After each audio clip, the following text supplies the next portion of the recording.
Salute, Gauch Merlot in the building.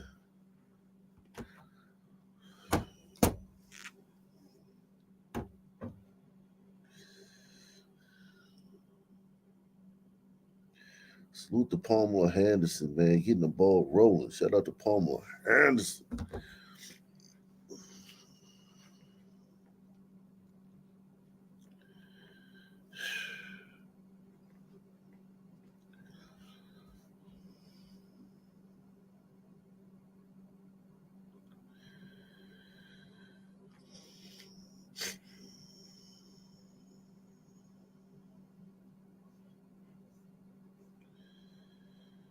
How's everyone doing?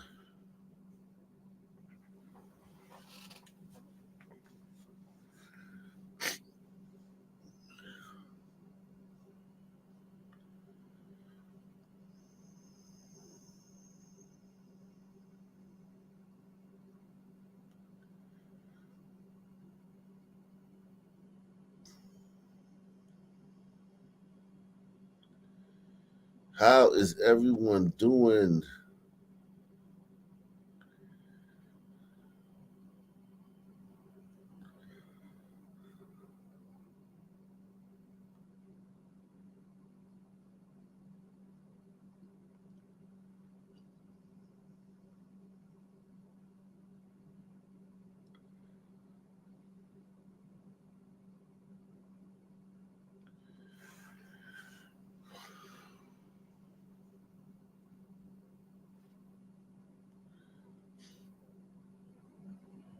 Mm.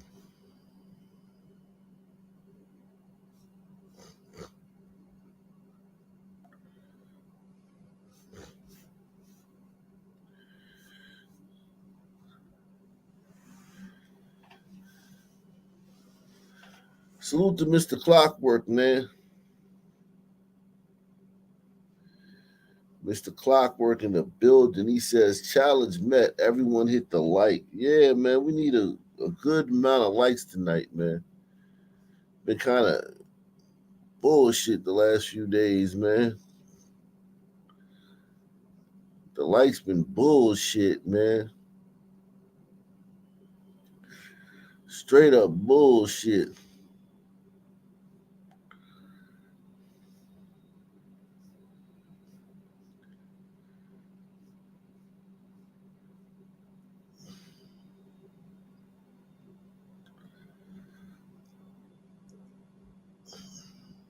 Councilman Lowe says you are on, Mr. Clockwork. Yeah. Salute.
You asked for sons, man.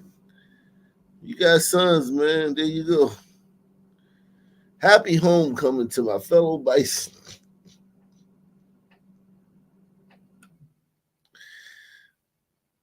This the picture that's supposed to prove she's black, man. This her picture at Howard, man. This the picture that proves she's black.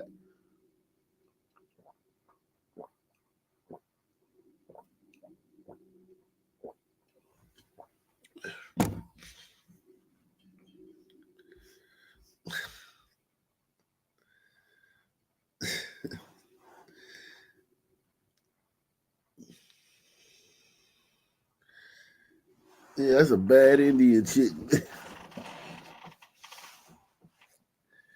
You know she was the homecoming queen, man.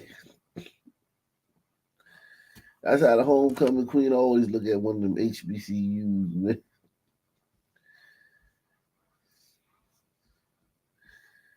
She was homecoming queen, man.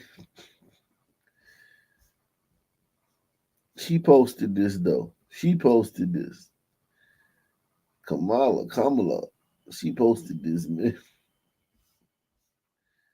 Vice President Kamala.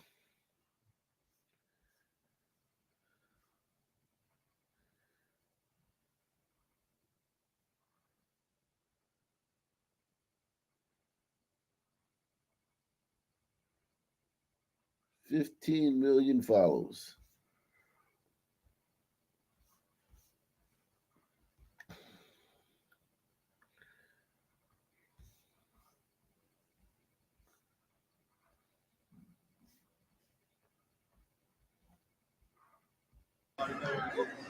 All black people get respect for me.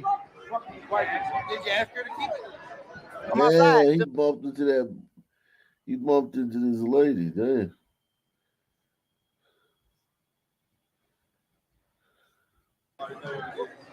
All black people get respect for me. Fuck these white people. Did you ask her to keep it? I'm outside. Just let you know.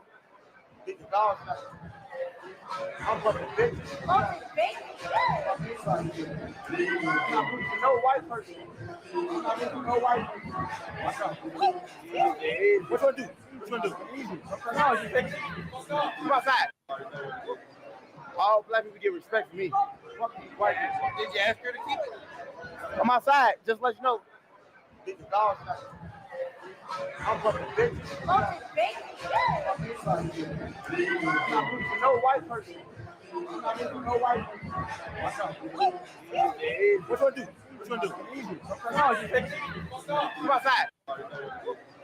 All black people get respect for me. Fuck these white people. Did you ask her to keep it? I'm outside. Just let you know. Get the dog shot. I'm fucking bitch. No white person. No white person. What you want to do? What you want to do? No, you fix it. I'm outside. All black people get respect for me. Fuck these white people. Did you ask her to keep it? I'm outside. Just let you know. Get the dog shot. I'm fucking bitch.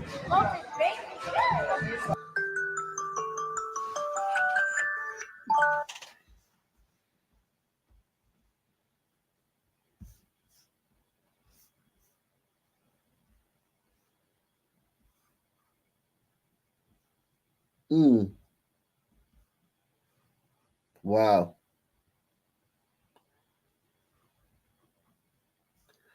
Wow.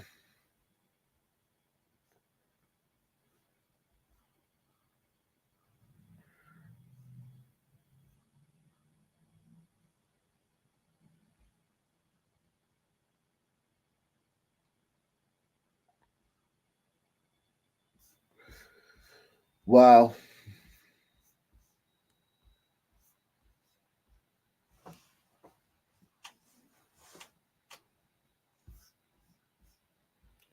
Leaves you speechless, man. Mom, this is my husband. Say hi to my mom. Nice to see you finally after all this time. I know, I've missed you so much. Where have you been? You're supposed to be my husband. I know, I've been up in the Highlands in Scotland. Yeah, have you been busy with work? So busy, yeah. You know, earning Big that money deals. so you can buy me like a new Chanel bag. the Chanel and then get the car as well. Oh my god, I know which car is it. It's a G-Wagon because that's like my dream car. Remember? Yeah. Oh my god, that's so kind of you. Should we go to the Chanel store now and get Okay, it? right now. Oh my god, I love you. You're the best husband ever, Mum. I'm being very well taken care of. See you, Mum. Bye. We love you. Oh my god, why was he so attractive though? And he held my hand as well. Does that mean that we're married now? Mum, this is my husband.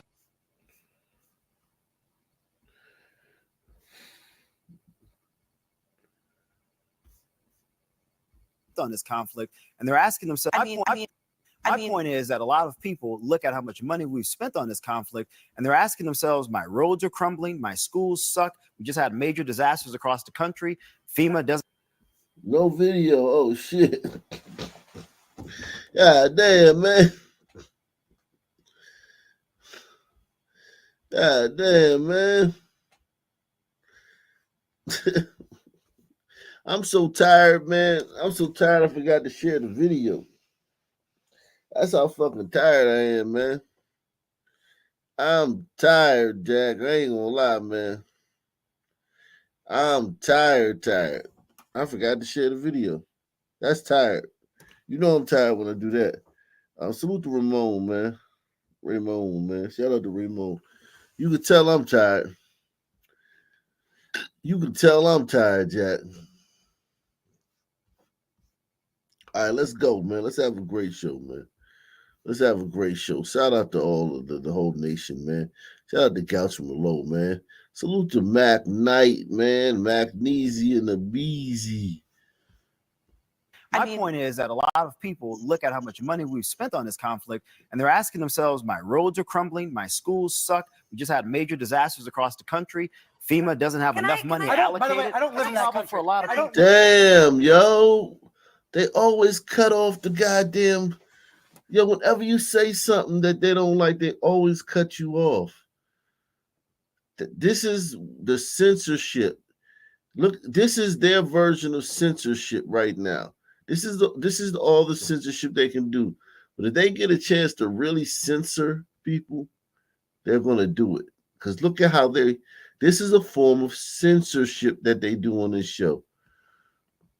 My point is that a lot of people look at how much money we've spent on this conflict, and they're asking themselves, my roads are crumbling, my schools suck, we just had major disasters across the country.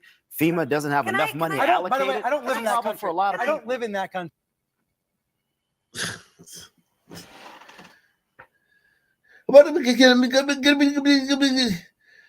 They just start all like cackling and heckling and shouting out random shit. Listen to them, man. My point is that a lot of people look at how much money we've spent on this conflict, and they're asking themselves, my roads are crumbling, my schools suck, we just had major disasters across the country. FEMA doesn't have enough money allocated. By the way, I don't live in that country. For a lot of I don't live in that country, by the way. America's not that horrible. Brian, if you get out of New York and talk to regular people. I don't live in New York. No, I live in a normal city, in a normal town. My roads are not. I love New York, but my roads are not crumbling. My schools don't suck. I just get tired of maybe you're fortunate. Maybe you're fortunate enough to put your kids in darn good schools, but there are a lot. No, let me finish here. Schools there are a lot of people in this country. I just think all who the aren't wealthy, America who stuff don't is live so in great tiring. cities, who do have to send their kids to terrible schools. That is a fact because of their zip codes. And to sit here arrogantly and say, well, my kids go to great schools. I live in a great neighborhood. That's your experience. The roads are crumbling. Most people in this country. Come on, bro. My point is that a lot of people look at how much money we've spent on this conflict, and they're asking. This shit is hard to watch, man. They always talking over fucking people, man. Jeez.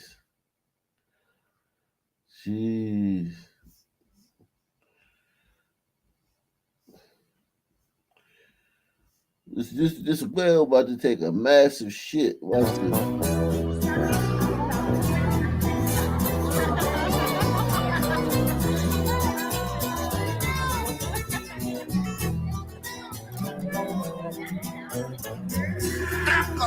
Su puta madre. A mí sí me mandan los humanos, les hago un cagadero caliente.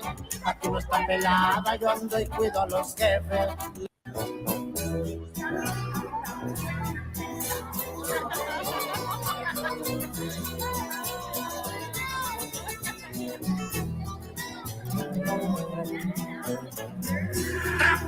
hijo de su puta madre. A mí sí me mandan los humanos, les hago un cagadero caliente.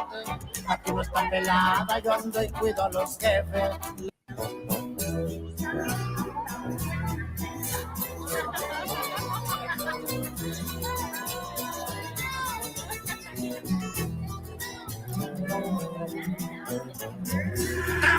Hijo de su puta madre. A mí sí me mandan los humanos, les hago un cagadero caliente.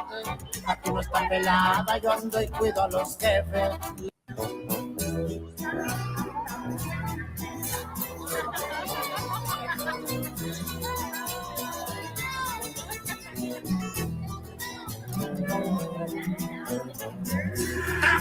Hijo de su puta madre. A mí sí me mandan los humanos, les hago un cagadero caliente. Aquí no está pelada, yo ando y cuido a los jefes.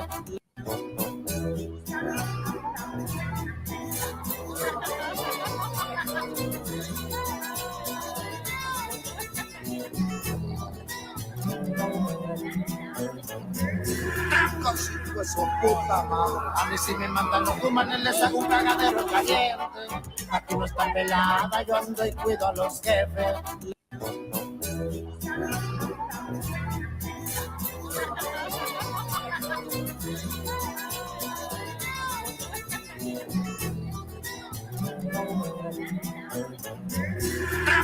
Hijo de su puta madre. A mí sí me mandan los humanos, les hago un cagadero caliente.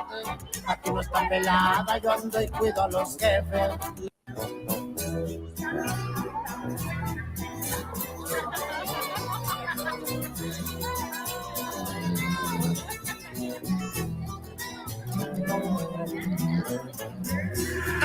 Hijo de su puta madre. A mí sí me mandan los humanos, les hago un cagadero caliente. Aquí no está pelada, yo ando y cuido a los jefes.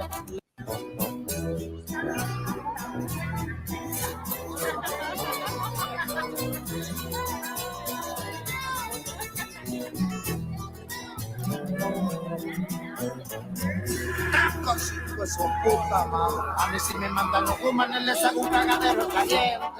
Aquí no está pelada, yo ando y cuido a los jefes.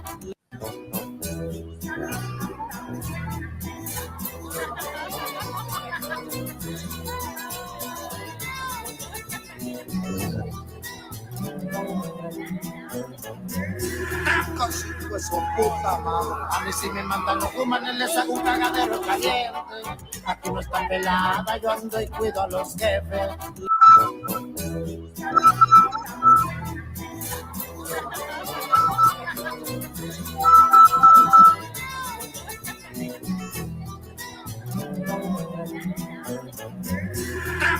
Hijo de su puta madre. A mí sí me mandan los humanos, les hago un cagadero I told caliente. y'all I was tired, Aquí no está man. pelada, yo ando y I told y'all I was so tired tonight, man.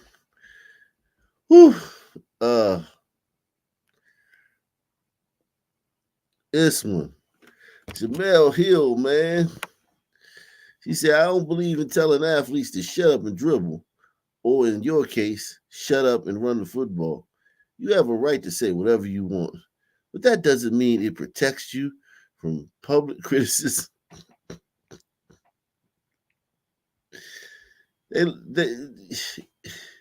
These people are like, they're like checking black men now. Anytime a black man has a political thought, here comes some black woman to check him. Anytime somebody has a political thought, here comes some black woman to check him. Who is she to check this guy off of it? This guy, all he did was say Trump or the tramp, man. All he did was say Trump or the tramp, man. Le'Veon Bell, ex-Pittsburgh Steelers. He was a great player. He ruined his career going to the Jets, man. Trump or the tramp, man? That's a great question, man.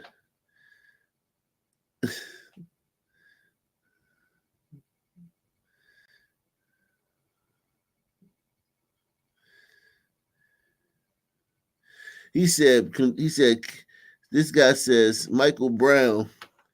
I'll get to you in a second, Michael Brown.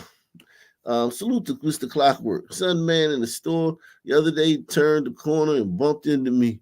I said, excuse me, and he went full sun man. I bowed up hard. He seemed shocked. Oh, I got a video for you. Yeah, how come why does Jemele Hill have to say something to him? Why does she have to lecture him? Why does this woman have to lecture this guy because he's wearing a shirt that says Trump with a tramp? If he was wearing a picture of, if somebody's wearing a picture of Donald Trump with a little small mustache, making him look like you know who, that would be perfectly fine, man. Listen to what this woman says. She's talking to a grown man who's literally a millionaire. This guy played in the NFL for about 10 years. He's a millionaire. I don't believe in telling athletes to shut up and dribble. So she's better than Laura Ingraham. So she's not Laura Ingraham. She's better than Laura Ingraham. Laura Ingram's down here because she told athletes to shut up and dribble. Even though she tells everyone to shut up and do something. That's her thing. Shut up and do this. Shut up and do that. Shut up and do that. But Jemele, I don't believe in telling athletes to shut up and dribble. Or in your case, shut up and run the football. You have a right to say whatever you want. But that doesn't mean it protects you from public criticism and correction. Correction? What do you mean correction?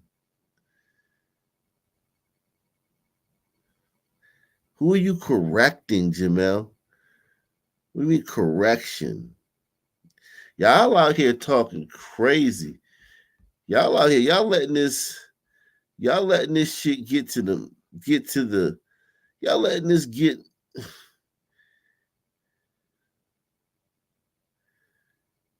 Look at this shit. It doesn't. Who you correcting? You're the most racist person on the internet. To call a highly educated. All right, let's correct you, man. You calling Kamala highly educated. Kamala's not highly educated. Accomplished black woman. She's not accomplished and she's not a black woman. A tramp. Well, finally, there you go. You got one. You 1 for 4. It's despicable. Yeah, ain't she? I'm embarrassed. We went to the same university. Okay, so she went to the same school as this guy. A PWI. She ain't go to no HBCU. Let's see what they say in the comments. Is he a Spartan? Unfortunately, yes.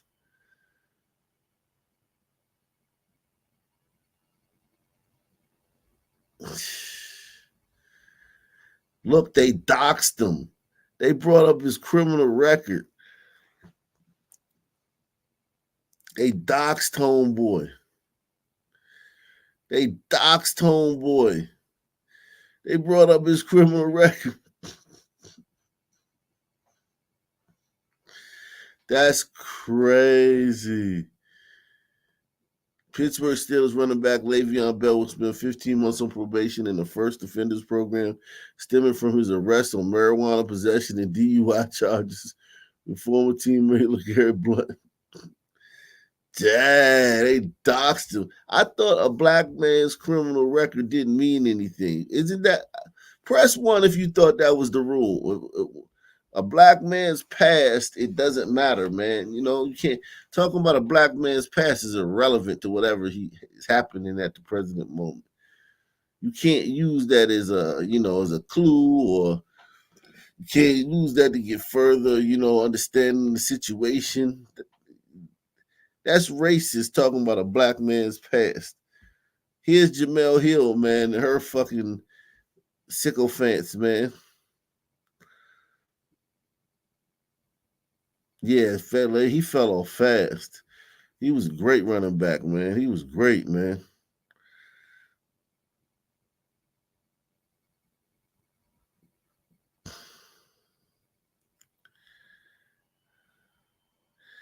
No matter who you vote for, you shouldn't disrespect someone like this. You come from a woman, have kids from a woman, so you should respect a woman.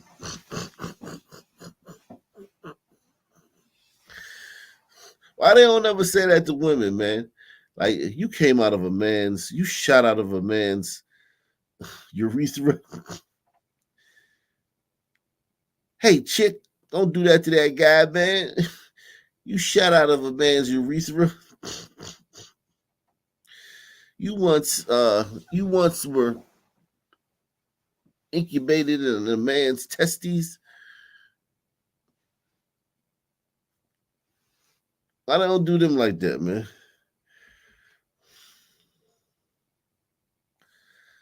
Now they saying he's got CTE. This is Jemele Hill's crowd. They're saying he has CTE, man. This is crazy.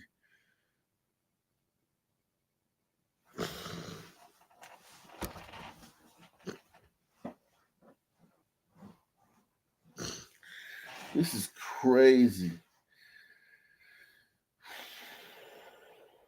Wow. This is bananas. Jemele Hill's crowd is wicked. It's a black man, man. Ain't he black? Don't he get the black card, man?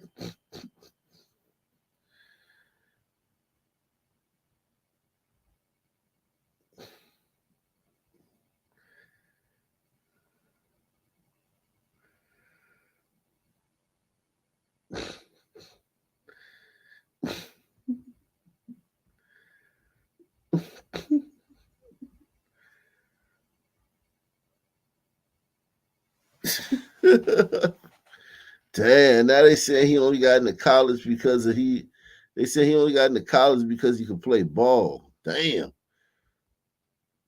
These are borderline racist things that your crowd is saying, Jemele. What's up with that, man?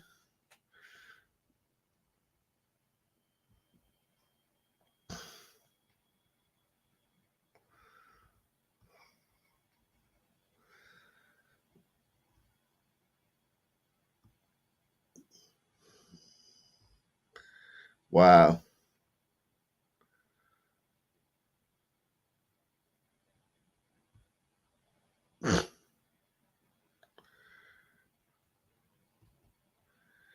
Let's see. I don't know. DL ain't gonna say nothing to this dude. This dude is a boxer now, man. He after his football career, he started boxing. DL ain't gonna say nothing to him. This dude to have DL Hughley nose looking like Janet Jackson nose. You talk about needing a nose job. DL Hughley gonna need a nose job. He say something to this dude.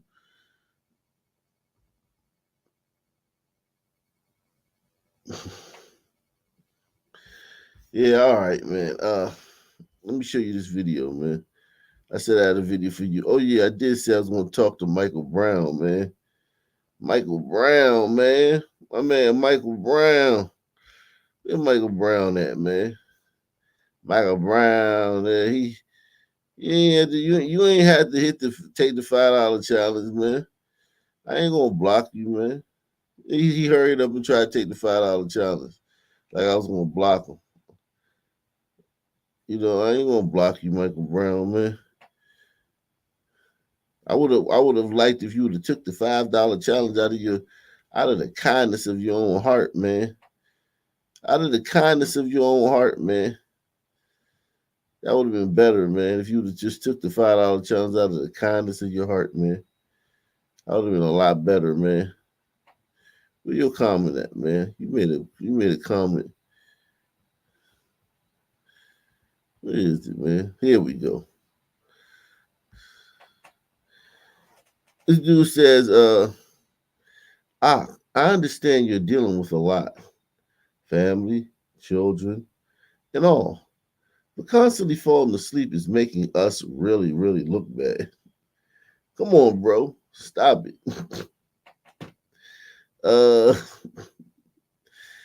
Us. You talking about black people? I'm making black people look really, really bad? Is that what you mean, man? I'm making black people look really bad?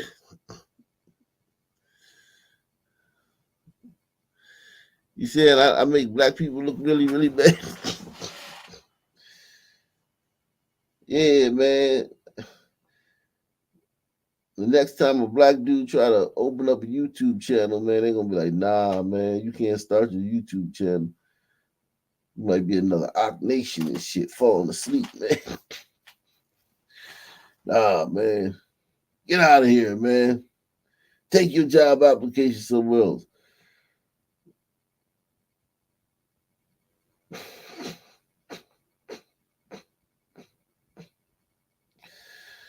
Yeah, man. Us. Well, man, let me tell you something, man.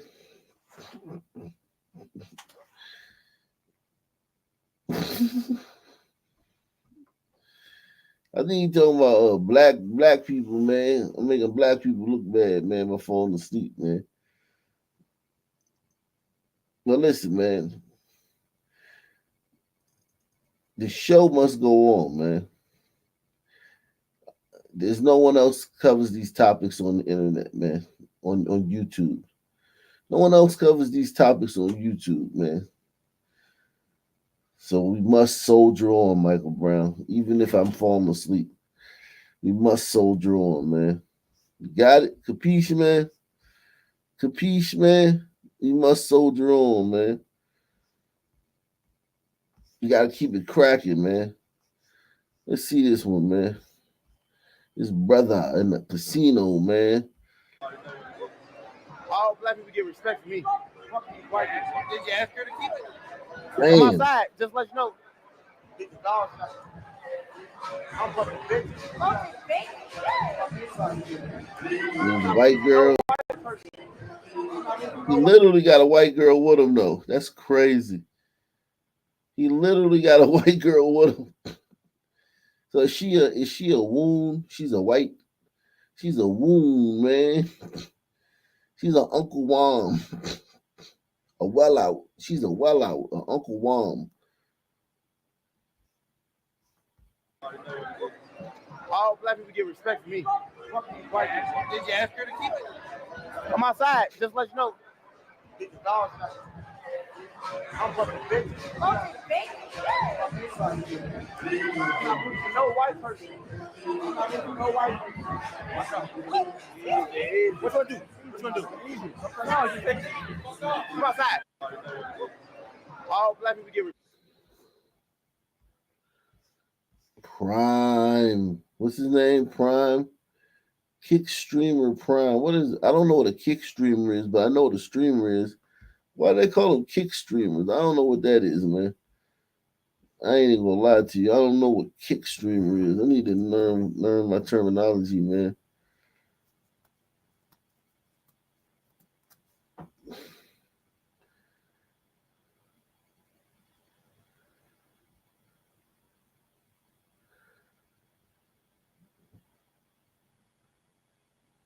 Oh, wow.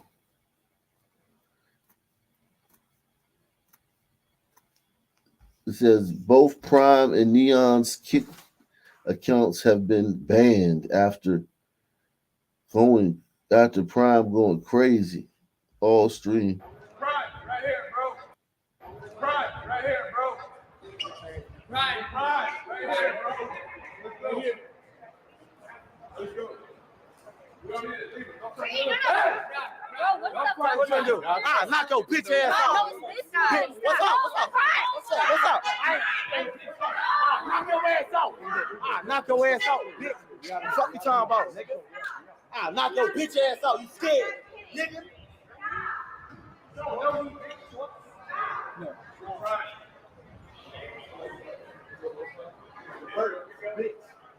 Y'all get in there. Come check. Oh, my dog. He's scared. Right here, bro. This dude, he got a caravan of white girls with him. Salute to him, man. He's just trying to be happy. Kick streamer. What the fuck is a kick streamer? I looked that shit up, man.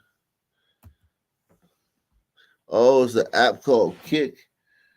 Okay. It's on Twitch. Oh, it's another thing. Oh, Kick and Twitch are different things. Okay. Kick is a different Kick and Twitch. Okay.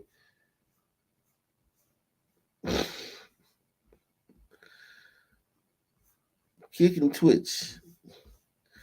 Kicking Twitch. What the fuck? Kicking Twitch.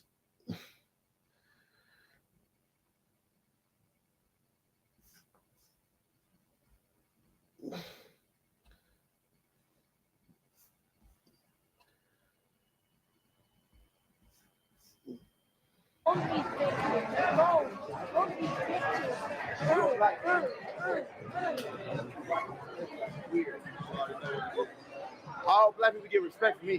Fuck these white people. Did you ask her to keep it? I'm outside. Just let you know.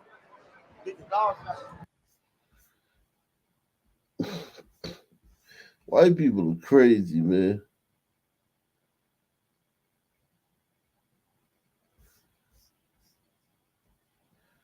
Damn. Watch out now. Oh, that was March 7th. This is he got arrested March 7th. Oh.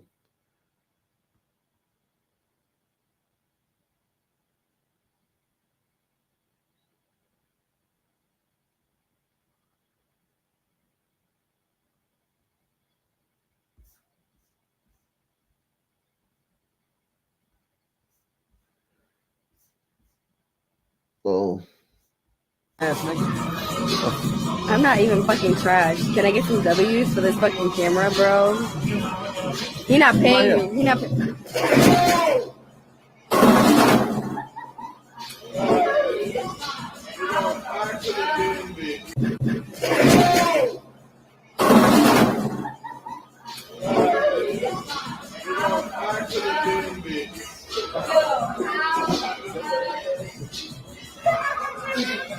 Please tell me about that on video.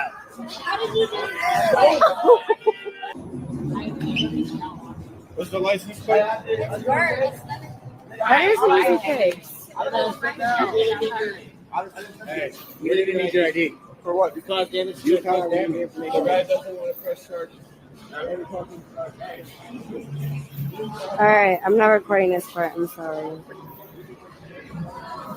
I think kick streaming, your talent is to like get people to watch you and get a lot of like subscribers. So like I think he got a lot of subscribers.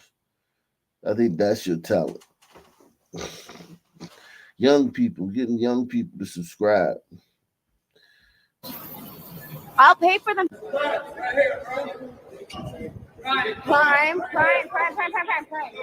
Trust me, just cooperate. Just cooperate. Wait, no, can't Prime. No. Come on. Yo. No, Knock your ass out. Knock your ass out, bitch. What you talking about, nigga? I'm not kidding. I'm not kidding.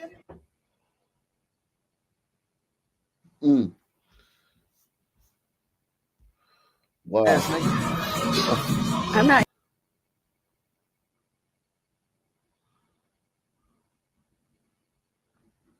That's the whole world that we missing out on, man. Damn.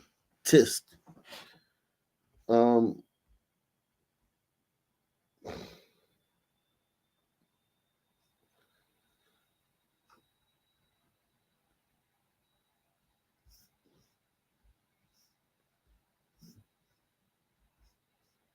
They stole that election in 2020.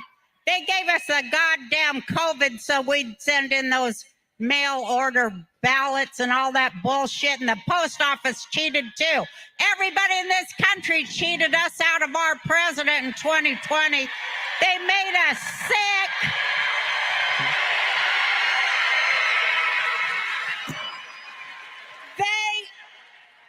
I'm sorry. Go, baby.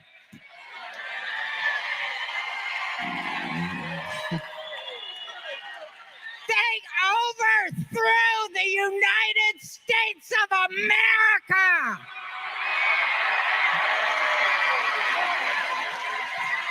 They overthrew the constitutional republic of the United States of America.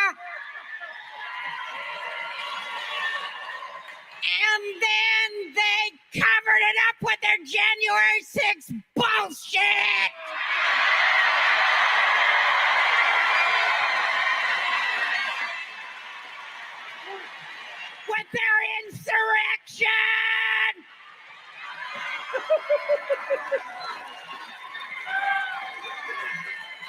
because the first thing President Trump did, God bless that man, and I love him, and everybody knows it. I love him more now than I ever loved him, and I loved him pretty damn good.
That was crazy. Roseanne Barr, man. Let me invite these people up here, man. Let me go ahead and drop the link, man. Let me drop the link, man. Let me drop the link, man. Let me drop the link, man. Let me drop this link, man. Let me drop this link, man. Let me drop this link quick, man. If I fall asleep, man, I might fall asleep again before I drop this link, man. Oh shit! Let me hurry up and drop this link, man, before I fall asleep, man. Damn, I barely got it up. I barely got it up there, man. Woo! Let me see. I didn't even hear what she said. They stole that election in 2020. They gave us a goddamn COVID so we'd send in those mail order ballots and all that bullshit, and the post office cheated too. Everybody in this country cheated us out of our president in 2020. They made us sick.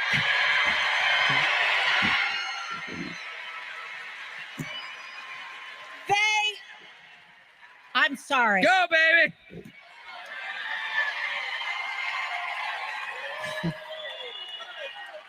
They overthrew the United States of America. Yo, Medium E, who are you? Medium E, who are you, bro? Bro, I've been following you for a couple of years, man. This is probably the first time I ever jumped up here, man. Yeah. You and what's his name? Black Gen Z, man. Yeah, man. Big supporter, Black bro. Gen Z is the homie. He's the homie. Yeah. Where you from? I'm from Alabama, man, but I'm a military brat, so I jump around. I jumped around growing up. Oh, yeah. You military brat? Yeah. What part of Alabama?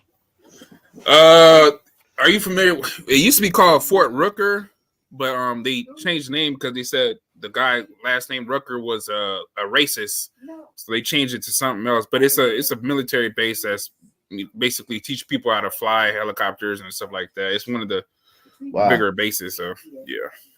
Oh, so you're not to fly helicopters? Hell nah. I wish. Oh. I was my dad was man. You couldn't get past. Yeah, I'm son, man. Nigga, no, I can't do that. Well, that's not fair. I asked some man Tuskegee, the guys that made the airplane, right? Tuskegee Airmen, yeah. Right. That's right up the road. Yeah, that's right up the road. Yeah. Salute to Doug Chunks, man. Ock Nation Hall of Famer coming through. 20 memberships. That's big, man. Salute to you, Doug, man. Doug's a great part of the channel, man. Sponsoring the show as much as he can, man. You all can learn a lot about Doug, a lot from Doug, man. Doug's a great contributor. So what do you think about the channel, or what are your thoughts on it? What I talking to me? Yeah.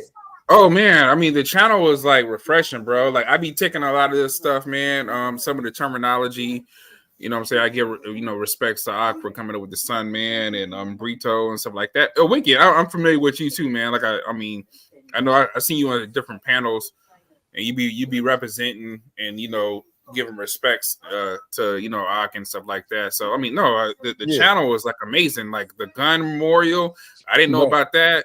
So I use that when people talk about stuff like no, this white supremacy, racism. Right. I pull that up. Like, yo, let's talk about it. If you want to talk about it, let's talk about it. Yo, shout out to bro at Fort Noblesol, man. You in Dothan? Yeah, Noblesol. That's what it's called. Yeah. I'm in Dothan too, bro. Oh shoot. Okay, yeah, Dothan, my old Stomping Browns. Okay, yeah, man. Yeah. Salute to you, bro. Thank you for your service, man. No, hey. No. Let me clear that up. I'm from Enterprise, but I mean that's outside of Fort Rucker. I didn't serve. I ain't gonna lie. I'm not doing no stolen valor. I didn't serve. My dad was in the military, so he kind of retired around that area. Mm-hmm. Oh, that's cool, man. Small world, man. Good to have you. Yeah, bro. Have you ever used you said gun? Have you used Pick a City? That's a good one too. Pick a city, any city, right? Pick a city. You know what that is? No, I haven't used that one. Well, I know you mentioned the gun memorial, right? And that's a very good one. However, you can also ask them, pick a city, name me a city where the gliders, because some people like using the whole proximity, you kill who you're close to, white on white. The thing is that, obviously they're ignoring, whether on purpose or not, the volume, right? The volume of fucking of murders. So I don't know if you've seen I do. He hasn't done it in a while. He does do it actually. My fault.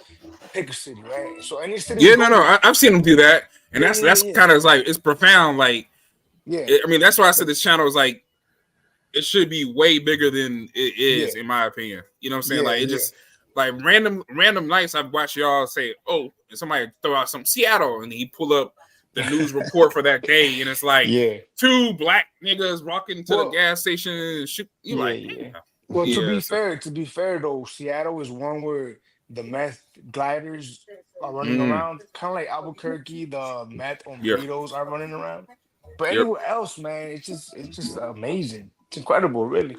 Yeah, it is. It is. Hey, bro, how do people react when you bring that up?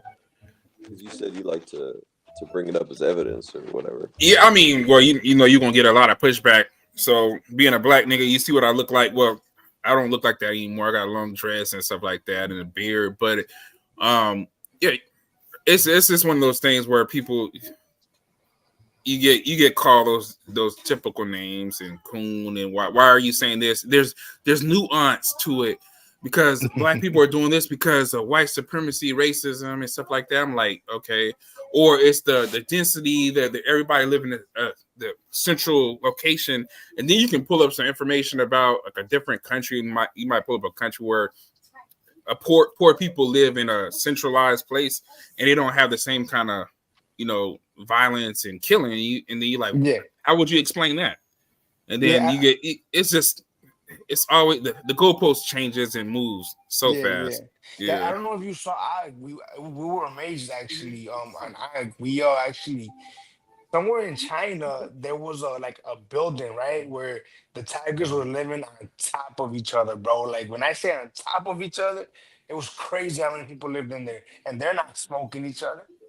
Why are they? Oh, I see that on another channel. I don't want to exaggerate. I could be exaggerating, but it was thousands upon thousands of people living in like 20 square feet, 100 square feet, and it was just like stacked. I think their beds were like pulled out of the fucking wall. They were like so small. And they're not gunning each other down or killing each other in mass like the Sun Man. Yeah, but I would say this, Wicked. I would say this. So like recently, okay, let me give you an example. I had a small like high school reunion with my crew from high school, like 16, 17. I mean, this is girls and dudes.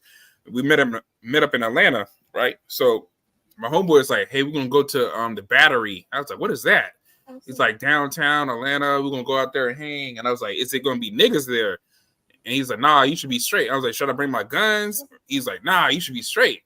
So when we pull up, there's black people, but there's not niggas. And I was like, oh, that's what you're saying. Like he's like, there's gonna be people walking around. It's a different culture. people. Like they're not there for that ignorant stuff. It's just like you walk around, get ice cream. You might be drinking some beer. You might go play some arcades. It was a dope vibe. And Right. It's when we talk about like the people that I think we said like an Asian country with the 2,000 people living in the building. This is a culture thing, bro. Yeah. I mean, I guess my answer to my response to you would be, no, I don't think or anyone most of the people on here, they've never argued that some people are prone to shooting into a crowd recklessly, right? Well, no, we're not necessarily arguing that. However, they seem to be the most likely to do so, right? But yeah, no, look. What we advocate for here anyway is I think will benefit the people you just described, right? Locking up all these dangerous, violent soundwords so that people you describe could be safe, right? Because they're proximal to them. You know? Right. Facts. What made you hit the link today, bro? I mean, it's been a long time coming, man. Like I said, I like what you be talking about, Wicked. You be doing your thing. I see Pastor Nigtal. I seen him on something. That nigga is funny. Like I had to take some of his stuff that he said. I'm trying to perfect like his talking points. Like he has like a. Is he on? Is he on the panel? I think he's in the bag, but I think Aki's asleep again. So I'm gonna have to. I'm gonna see if we can have I pass like the video. Do you have a computer, KB, or are you using your phone? Yeah, I'm on mobile. Yeah, I gotta see if someone could like take over the controls, man. Cause there he goes. We need a contingency plan. Yeah. It gotta be like one or two people that can take over. Yeah, cause I just been working that grave shift, Yeah, he got a lot of stuff, man. He got two young kids and stuff.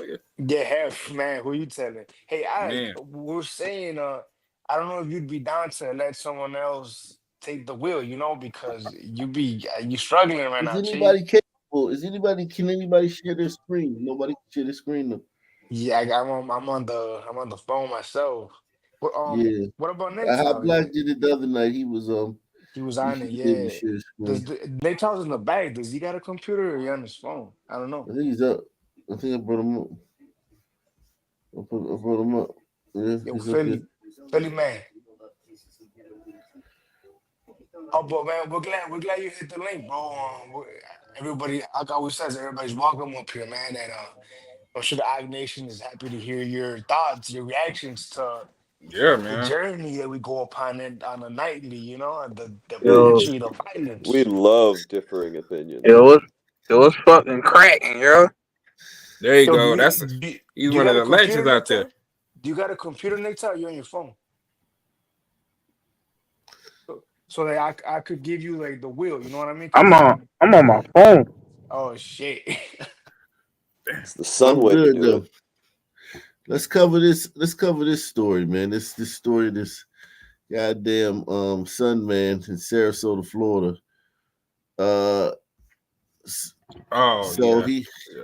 You heard about this? Yeah, I seen this. I'm in Florida now. I'm gonna mute myself real quick and use the restroom, but I'll be right back. But this story is crazy right here. Yeah. So now they're having a peace walk because a black dude got fucking harassed a little bit. Better off running. Run. Would never do this. If it was a black neighborhood, and some son told him to get the fuck out. Let's come back to this. Let's go to the video first. The video in question first, so we can see. These dudes already got fired and all that shit, man. The blacks are making videos, man. Is this it? Yeah. Yo, how Black is in the back, chick? What's going on, buddy? Hot breezy, man. Let's see. What up?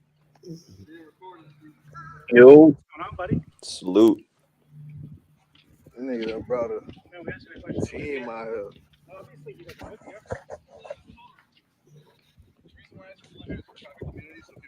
He acting innocent. He acting innocent like he ain't did shit, right? He said, "You walking around my house." Listen.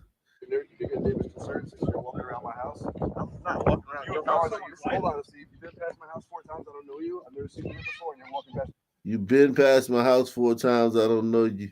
Listen, let me tell you something, man. I used to do canvas. The dudes that look just like this too, man. We had dudes that look just like him from DC and shit, every hood and all that shit, right? Canvassing in Northern Virginia, Arlington County. This is like the wealthy part of the DMV. Fairfax, Bethesda, Potomac, Maryland. We used to hit Potomac, Maryland up all the time. Reston. You know what I'm saying? These are places that are known for being wealthy. Vienna, Fairfax. We would canvass all these areas for the home improvement company, try to get people to give people a free estimate on a roof or windows or doors, whatever. And we never had anything like this happen. Never. Okay? Never. This dude did something, man. This dude did something, man. And this was 2015-16. This dude did something, man. This was before white people was as cucked as they are now. White people weren't as cucked as they are now. I'm talking about I canvassed, man, at least a whole year, 365 days, man. Never had nothing like this happen. Not one time. No, the big thing that happened with us is one time, because you know Virginia's open carry. One time a white guy came to his door with his gun on his hip, and dude came back to our canvasser. He came back to the car, like, man, motherfucker had a gun on his hip, man. Shit, racist motherfucker. But it's open carry in Virginia, and he was in his house. So it's like that was like the worst thing that happened. Yeah, I don't. I mean, it's. I mean, we only 18 seconds in, so I'm gonna give you my opinions at the end of it because it's a lot of weird stuff about this video, in my opinion. So, well, no, I mean, no, I'm saying like I'm down in Alabama, man. I have my gun on me all waking hours, so yeah, I'm gonna come to the door with a gun on me. Shit, I don't know. Facts. I mean, yeah, that. But also, like, if you live in a community, it's like one way in, it's a circle. And you one way out, and you see some people that you're not familiar with. I live in communities where I would be looking sideways. I'm not gonna be following. Yeah, but in real life, people don't do that. It seemed like it would be like that, but in real life, they don't do that. Like we'll be all over the neighborhood because we got to break up because we don't knock on the same doors. So we don't, you know what I'm saying. So we got one dude got to take this street, and we'd be all through the neighborhood, and we go into nice neighborhoods. I will say I'm surprised, though. I'm surprised these guys are doing this, especially after that Ahmaud Arbery situation. Yeah, I think he did something. That's what I'm saying. He had to do something. He had to. In order to get some white dudes to follow you down the street, that's almost like it just don't. They ain't like that, man. Trayvon Martin was 10 years ago. When you go to a black neighborhood, this could happen in a black neighborhood, but in a white neighborhood, listen, man, I'm talking about niggas was having their pants sagging, niggas was smelling like all the weed in the world, and they was getting leads too. It ain't like they was just dudes was getting leads. They was getting, people's information and having the salesman come back to their house. You know what I'm saying? That was our game. Get the person's information, get them to sign up for a in-home visit from a salesman, or somebody. We called it a quote. Somebody come by get a quote, but that dude's coming to sell you. He's coming in there to sell. He's not coming in there to just give you a quote. He coming in there to sell. When you sign up for a quote from us, we consider you a fucking balls to the wall fucking salesman that's gonna come in there and try to fucking he gonna close it. He gonna close that. He gonna close the deal. Yeah, it's in the closer. Yeah, but these dudes smelling like all the weed in the world, chewing on a straw, nappy headed, pants sagging, smelling. I mean, would come up to these people's doors, and they wouldn't, they would get they wouldn't get the same amount of leads that like a polished button up guy would get, but they would get leads, and it was like never nothing happened. They would steal packages. They would a couple times they broke into people's houses, but never had anything happen where white dudes was following them down the street. Never. I'm talking about like nothing close to that. Like dudes would be twisting up in the neighborhoods and shit. Cause like say you finish your street first, you'd be sitting there twisting up or something like that. Or I mean, niggas was just ghetto. I'm talking about ghetto.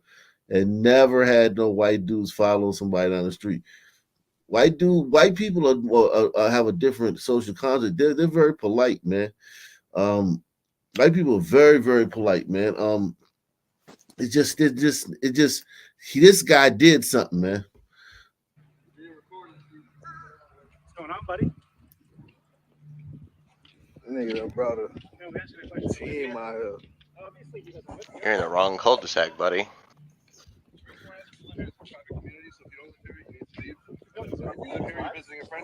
Were they recording him at any point? I don't think so. I haven't seen their video, but here's my thing. If a black dude didn't do nothing, his demeanor gonna be way different than this guy. Yeah. This guy don't got the demeanor of a black dude that didn't do nothing, and just some white dudes just started following him. He got the demeanor like, oh shit, I'm caught, but let me go live so I can be a victim. Yeah. If he was really afraid, he would be running. He would run away.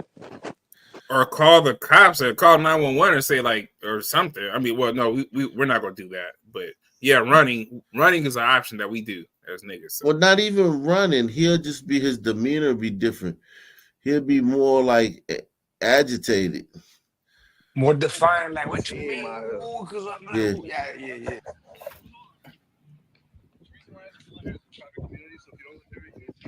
If you live here, you're visiting a friend, that's fine. Just let us know because you get neighbors concerned since you're walking around my house. I'm not walking around your house. Hold on, Steve. You've been past my house 4 times. I don't know you. I've never seen you before, and you're walking past my house over and over again. So if you live here or you have a friend you're visiting here, that's fine. I'm not in front of your house. You're actually following me. Get back in the car, sweetie. There's a black man. Especially. Truly. I'm part of the neighborhood. You're part of the neighborhood? Does that mean you live here? It's simple. Like, bro, what? You live here. You went up to my wife. But I didn't go up to. He said you went up to my wife. Ooh, no, sir. The Emmett Till situation. Hold on, man. Let me see. Like, bro, what? You live here. You went up to my wife. But I didn't go up to your wife, bro. I don't know who you're talking about. Bro. Yeah, this is Cap, bro. I ain't gonna lie, this dude he look dusty as fuck. He's dusty. No, he got on sandals or flip flops. He did this on purpose to go viral, bro. You can hear it when he's walking. He's dragging his feet. He got flip flops or sandals on. This is Cap, man. It's not some situation. All those white people to be walking around like that, he's doing this on purpose, bro, to be a victim. Like you said that. You said it, but this is. Yeah. He absolutely did something, bro. They're not just gonna fucking follow this dude for no fucking reason like that, man. Not in the climate we are, man. And today, man, we got cameras everywhere. Like these white people know they're gonna get fired. Exactly. It's not. But here's the thing, though. Here's another thing. Even before like the cameras and all that stuff, like white people are wary of black people. Like in a neighborhood like this. These people are very wary of black people, like interactions, the negative interaction with black people, not because of wokeness, but because niggas is violent. That too. Like, you know what I'm saying? Like Like the woke part, the being afraid of like losing your job, which a couple of these dudes have lost their jobs since then, is No way, for real? Oh yeah, they got on camera. They got this. Yeah. Oh my god, from this video? Yeah, definitely. Oh, But businesses. Like these guys had good jobs. This is like a That gated is community. fucking yeah, that's insane. crazy. I show you this. The guy, one guy lost his. One guy had a really good job, but this right here, this white, like, listen, I'm trying to tell you, man. I don't know anybody. Like, it's not just me. That's the thing I'm trying to tell you.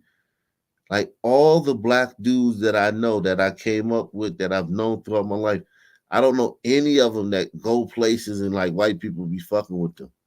I don't know. I don't get that report. Man, you can't believe what happened today. I was somewhere and a white guy was just on phone. I don't never, I'm talking about, I never get that story from anybody that I know. You know what I'm saying? And I'm not saying that it doesn't happen, but what I'm saying is that I am a Sun man. Like, I'm a Sun man. I would have heard these stories before. You know what I'm saying? Somebody would have came and told me, like, yo, man, I was in this white neighborhood, man. Fucking with this white bitch, and the white dudes came out and they fucking just with no, like. It don't happen like that. I'm in Florida, northern Florida, and I work the job I'm in. I have a huge territory, and I go to people's houses. I was in a dude, country white dude. He had Confederate flags. Came in there to do my job. Nice as F. Took me to some tree and gave me fruit from the tree, pulling it off and all this stuff. And I'm like, and I got fruit. I didn't eat it yet. I had to figure it out. He told me the name of it. It was weird, and I had to Google it and take a picture of it. Took you to a tree. You lucky. Sounds like a microaggression to me. It wasn't a tall. It wasn't a big tree. I'm a big nigga. I'm like 270, so it wasn't a big tree. It was a little one, but this is like when you hear these stories about like white people doing all this stuff. I mean, I wouldn't be believing it, but then when I talk to my friends, I have like two homies that said that this white supremacy racism happened to them like in the last 10 years or something like that. So I get it. This just seems like either stage or he did something so drastic in that he was in somebody's garage or something like that for this to this is just weird. Like, this guy's family, he's got his car, his family's in the car, they're following behind. They're like walking him out of the neighborhood, which is like, and the way he's acting is weird for a Sun man. The Sun man he's really enjoying this. He's really getting a kick out of it. Yeah. Facts. Yeah, I don't think he's like pranking these people. I don't think he's doing like, like a streamer would do. We're doing a prank. I think he did something, which I can't quite figure out. That drew the attention of these people, and then he tried to get away, and then one dude following him, then another dude was following him, and then everybody was following him, and he was like, "Oh shit, let me go live." Yeah, I see that. And then a black dudes don't act like black dudes gonna give up a whole lot of information. We give too much information. TMI. He's not giving any information about anything. A black dude would have been like, "Man, bitch ass nigga, I ain't going near your wife. Your wife was in the fucking front yard. I just walked past one time, bitch ass nigga." Him just not saying nothing while being accused of all these things. Nah, nigga ain't just gonna let you accuse him of a bunch of shit and not return. Nah, facts. What's going on, buddy? Nigga brought a team out here. You could at least pretend to be afraid. If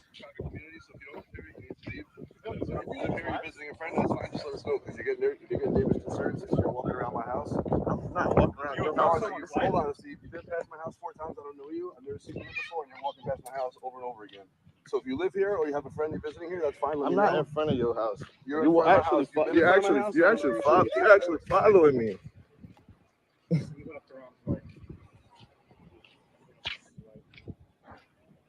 We just asking a question. You live out here? I'm part of the neighborhood. You're part of the neighborhood?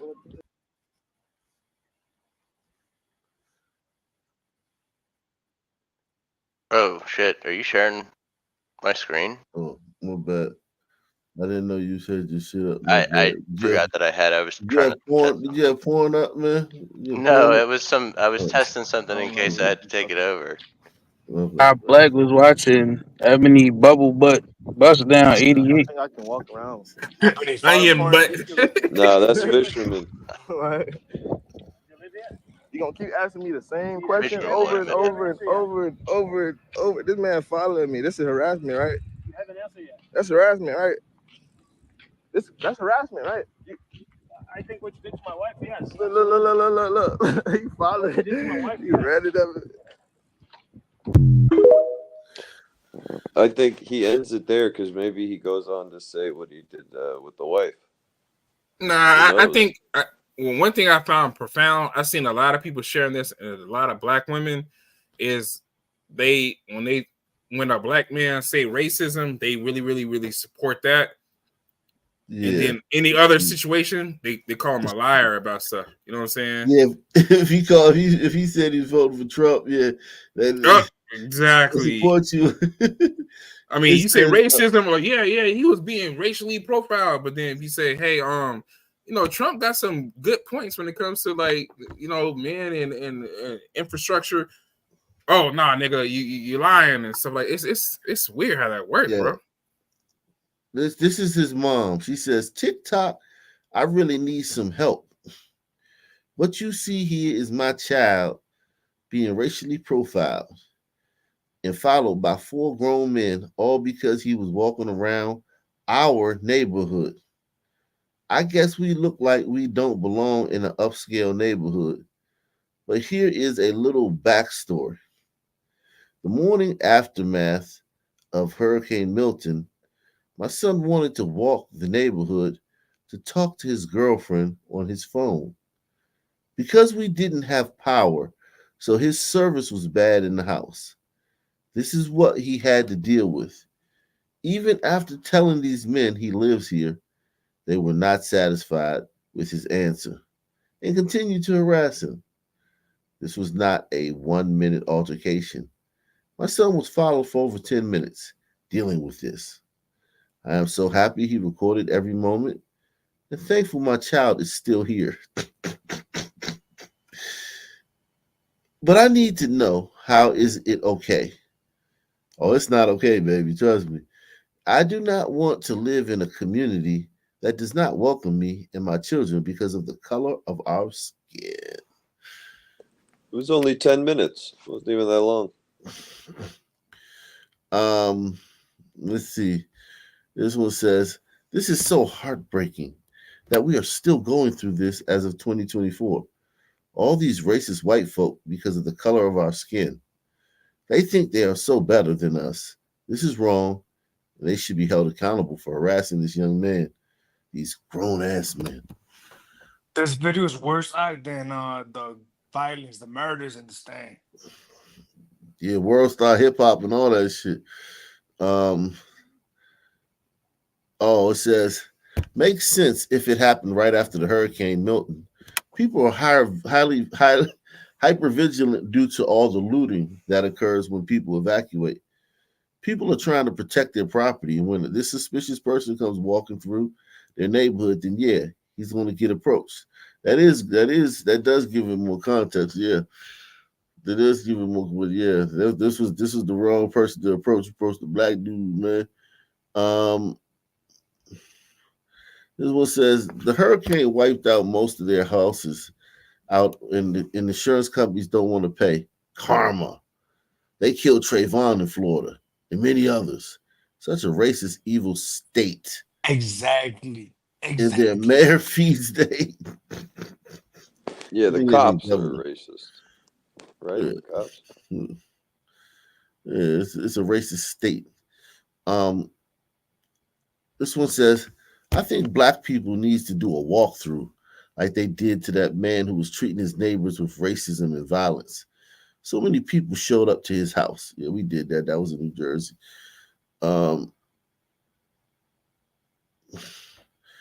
But that's a good point. That's a good point, though. I mean, that's what the Gladiators get for what happened to Trayvon, and shit. Yeah, Hurricane Milton is their revenge, man. It only hit white people's houses.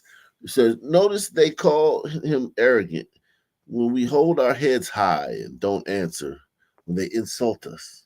This is their reaction. Don't let them see you with your head down, King. Proud Melungeon. I just need to know one thing. I just need to know one thing. Were these racists arrested? Because if they weren't, Florida's a very, very dangerous place. If these guys weren't arrested, that makes Florida a very dangerous place. This nonsense has to stop. And if the white politicians can't do it, then for certain, POC need to rise up and vote them out. Do something like what? What are those politicians supposed to do? Make you can't approach black men for being suspicious act? Hey, They already I did bet, that. They already I did bet that that next the time. mom put the son up to it and said, "Hey, go out there and we'll make it a viral thing." They're gonna call it the Ahmaud Arbery Act.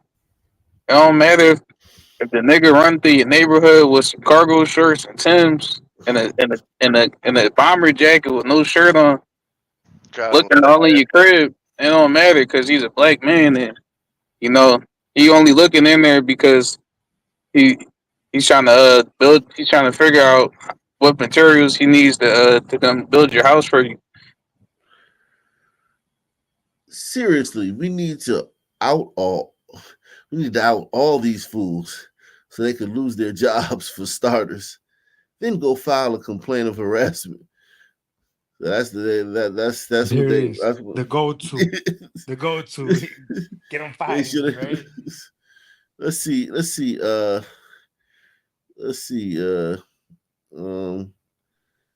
says okay, here we go. Well, looky here. Jeffrey Gardner has been identified as one of the men that was following a teenager down the street, harassing him in Florida. Let's make him famous, folks. They got Jeffrey Gardner right there, man. Big Jeffrey, man. Then they got racist Stephen Carrega, identified and fired. Carrega was part of a group that racially profiled a black teen for walking in his neighborhood in Sarasota, Florida. He even wanted to pull out a gun on him. Wanted. The London Stock Exchange Group has now fired this U.S. employee. Yeah, he worked for the London Stock Exchange. We have zero tolerance policy against any form of racism, discrimination, prejudice, or harassment. So he had a good job. He's done. Man, it's kind of sad, man. It's almost sadder than the rampant violence committed by some man. If you think about it, how the gladiators aren't able to support each other, they'll just immediately turn on each other. Yeah, it's crazy. Look at this guy. Where's he at? Let's see. Oh, pew pew innocent. If I say it, they're gonna take my video down, so I can't say it. That's what it is. If you're visiting here, that's fine. I'm not in front of your house. You live out here? Now listen, if he truly didn't do anything, then I guess it is wrong what they did. I mean, if he didn't do anything, God damn.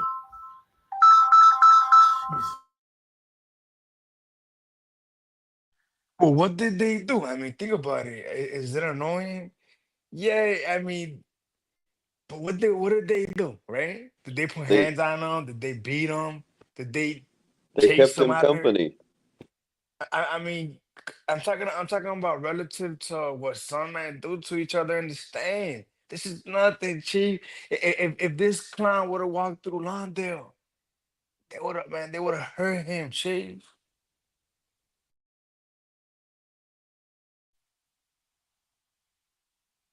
Yo, what up, Hot? Yeah, that's true. That's crazy, man. This would hurt him, man. They would have killed him, man. If he would have had this attitude, if some sons was like, man, get the fuck on, man. Hey, cuz, man, you gotta get the fuck up out of here. And he would have had this type of attitude. Swiss cheesed. I mean, he could have literally died. Not saying necessarily, but he could have. Oh yeah, they got this guy. They got him. He doxed him. This guy doxed him. Steven Correga. That's him. They pulled up his fucking LinkedIn, man. Jeffrey Gardner got his LinkedIn up. He worked for Polanco and Associates. He got fired. Shit. That's crazy.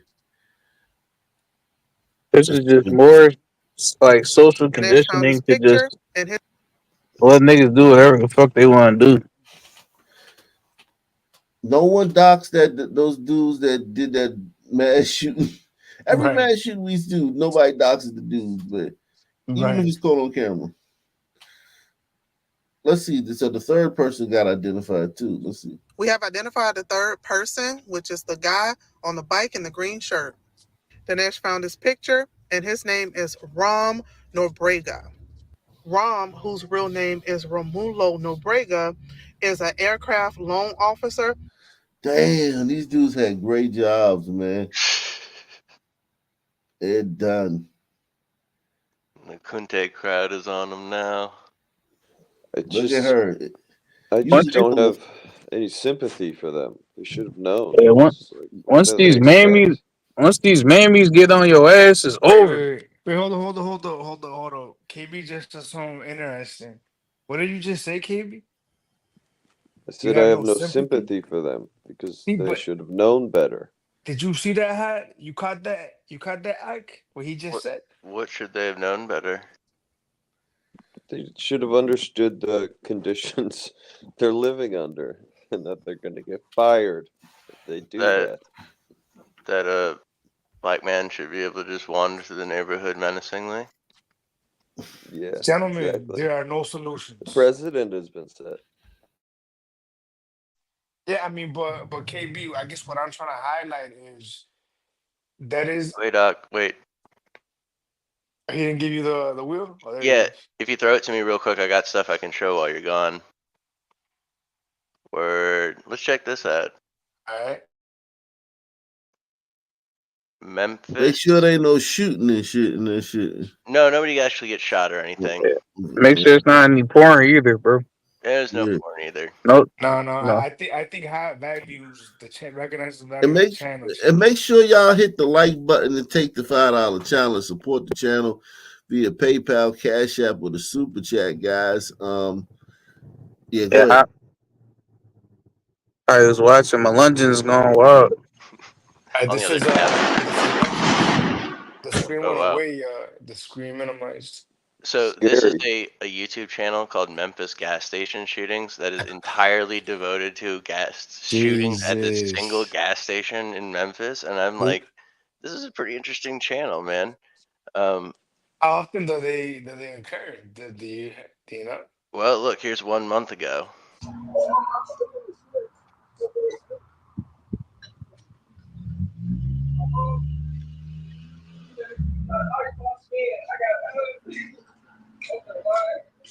Oh.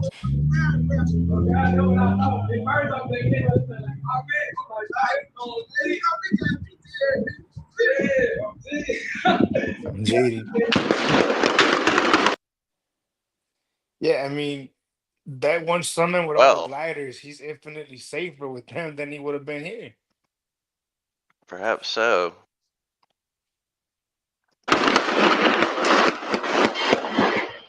Let me guess. It's by King Drive, right? And is that fair to guess that this is near King Drive? I don't know where this is. It says this is all about shootings in Memphis, Tennessee. This channel. Yeah, no doubt. But what I'm saying is, I'm willing to bet you this is near King Drive.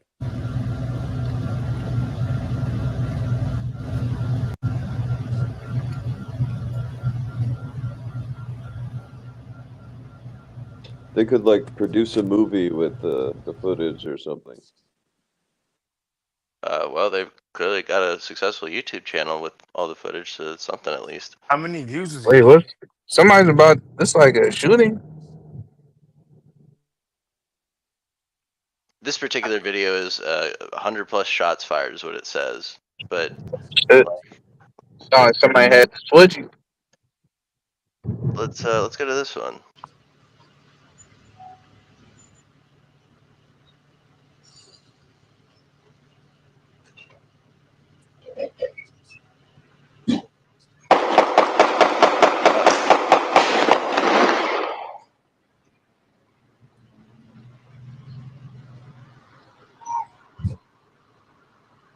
But let's be fair. We don't know who's shooting. You know, let's be fair. I mean, I don't necessarily see why we need to be fair, but Yeah, let's be fair. I mean, let's be academically, why not? objective. It could be anybody, right? It could be the Tigers. It could be maybe the Jews crew. Maybe they're getting in the mix. You know? I mean, evidence suggests otherwise. Yeah, but I'm just trying to be fair. That's all. In the name of fairness. Yeah, according to niggas, everybody does this. So why Everybody why comes we from. always stereotyping black people?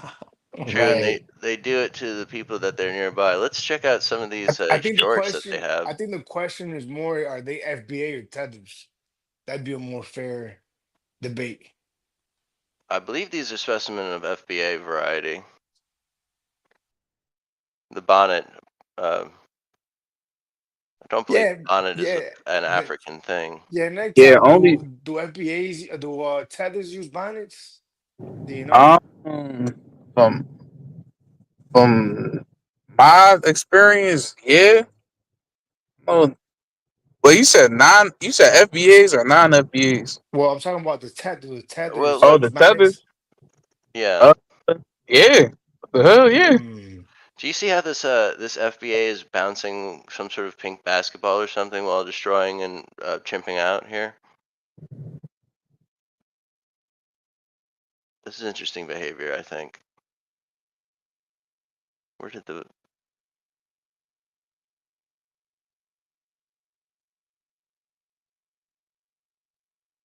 Oh, man. Hopefully, we get a good look at his hairline so we could determine if they're FBA or not. It'd be great to get like the Arab that owns this gas station on the panel for an interview, and really like. Yo, we really should. Right. Like, That shit would be I should like hilarious. bring like a gas station owner on. Right. That I would be like just Man. That would be some Pulitzer Prize shit there. Those Panel's Sandmen, open. they're humanitarians, man, because they're doing a service here, dude.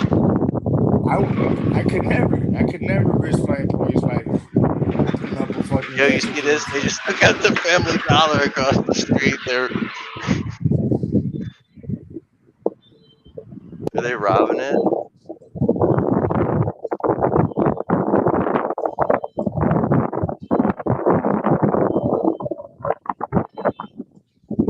Yeah, they're looting it. So this is the dollar store across the street.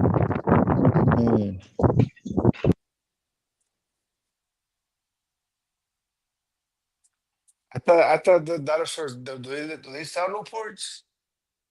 They sell cigarettes in the dollar store? I don't think so. Huh. I wonder what could they have been looting there for? Diapers?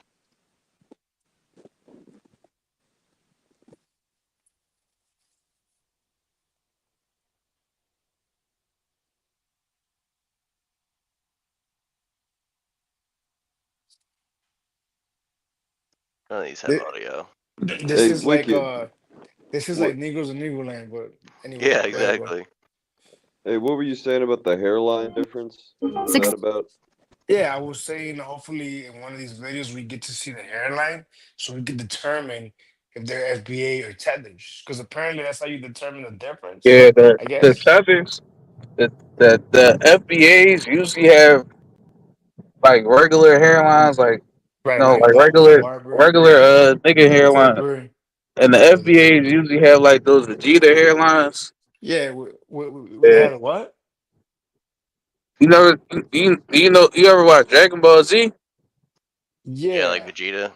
Oh yeah, yeah, Yes. yeah. But what if Yeah. the Sun Man has like a complete receding hairline? You know what I mean? Like what if they're balding, like outright balding? What are I we gonna do then? mean, just balding. I mean, I don't know about. Yeah, you had to ask a FBA about that. I don't know. Need like for the family or some sort of Yeah, FDA for the behind that. family. Yeah, I think the way that guy would determine is if they're criminals or not. If they're a criminal, Tether. If they're not, FBA. Obviously.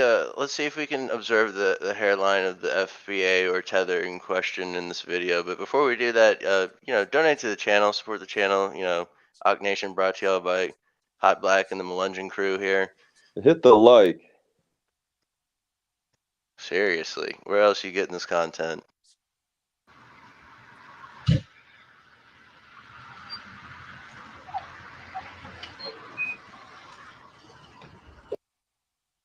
See, hairline is problematic here because it looks like a tarantula.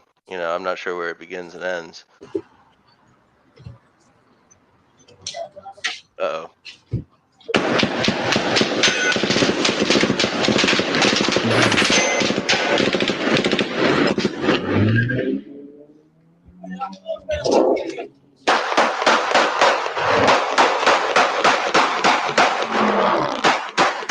Luckily, it isn't even aim, bro. It's amazing. It's Pull your always, pants up. it's always like, look at, it's always the case, dude. Like he's not aiming. You know what I mean? What is he shooting at? He doesn't even have real shoes. Like they're or always like slippers. jumping around as they shoot. It's crazy. Do you understand how hard it would be to hit your target like that? Hard. Yeah. It seems like it would be.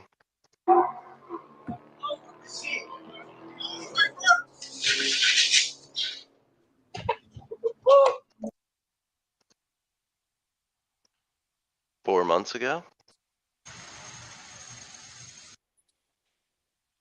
I wonder what he's up to nowadays.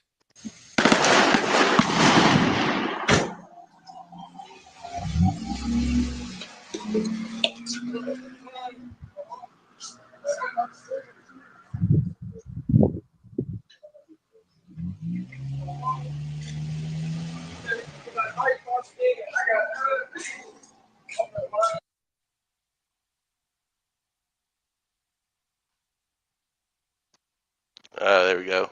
What's up, Bach? Speaking of Memphis, I hope Brown Sugar is doing all right. Yeah. Hope so. We have identified the third person, which is the guy on the bike in the green shirt. Dinesh found his picture, and his name is Ram Nobrega. Ram, whose real name is Romulo Nobrega, is an aircraft loan officer at First Source Bank. You see where it says he went to Bethel University? Well, old Romello here was just inducted into their Hall of Fame over at Bethel. I guess he was really good at soccer. Romulo is from Rio de Janeiro, Brazil, and he was at Bethel sometime around 2011. And Rom is also in charge of, I guess, the soccer team or soccer league over at Sky Ranch. We have a few more people to identify, and we're going to get to the bottom of this. Oh, they got him. They already got him, sis. They already got him too, sis. They already got them too. Well, good job, 2 out of sister. 4. Good job, been sister. fired. They got 3. All 3 of them. Yeah, great job, man. Know anything about any of the murders though? No. He's like tearing up. Here we go. We got call him. So now he's a white Hispanic. Stephen Correga, this white Hispanic, pulled a firearm on a young brother for simply existing. This is why I carry a 25-8 because threats are to be dealt with accordingly. Stephen Correga and his neighbors are pale-faced cowards. Black folk in Sarasota, you better tool up. Man, the lack of self-awareness is a motherfucker with these people. Uh-oh, this guy. This White guy. Hispanic or Hispanic white? Damn, what the fuck? If Buddy, look at Buddy, he's still creeping. Steve. No, Steve.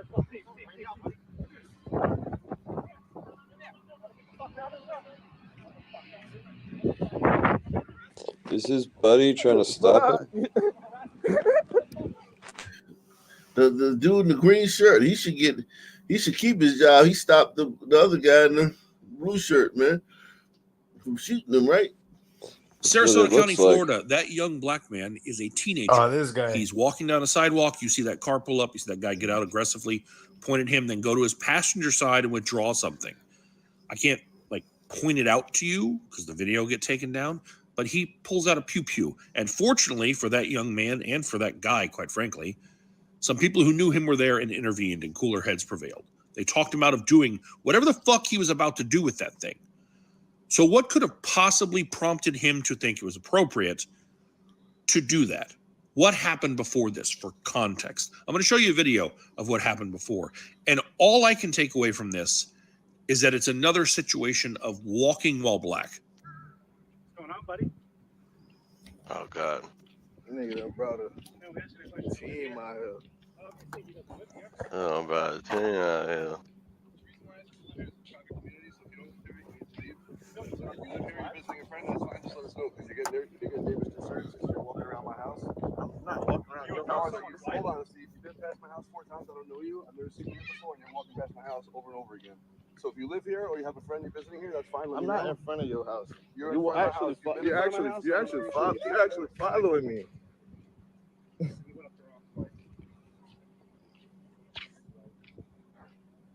Well, the Sun Man is giving a little pushback, so I will give him that. I'm part of the neighborhood. You're part of the neighborhood? Does that mean you live here? It's simple.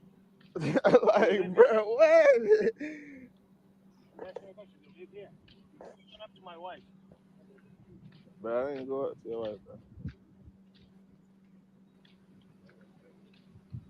I don't know who you're talking about. Bro. And I think I can walk around my neighborhood. If you live here, yeah. So you live here. What? You live here. You gonna keep asking me the same question over and over and over and over and over. This man following me. This is harassment, right? You haven't answered yet. That's harassment, right? That's harassment, right? I think what you did to my wife, yes. Look. He followed.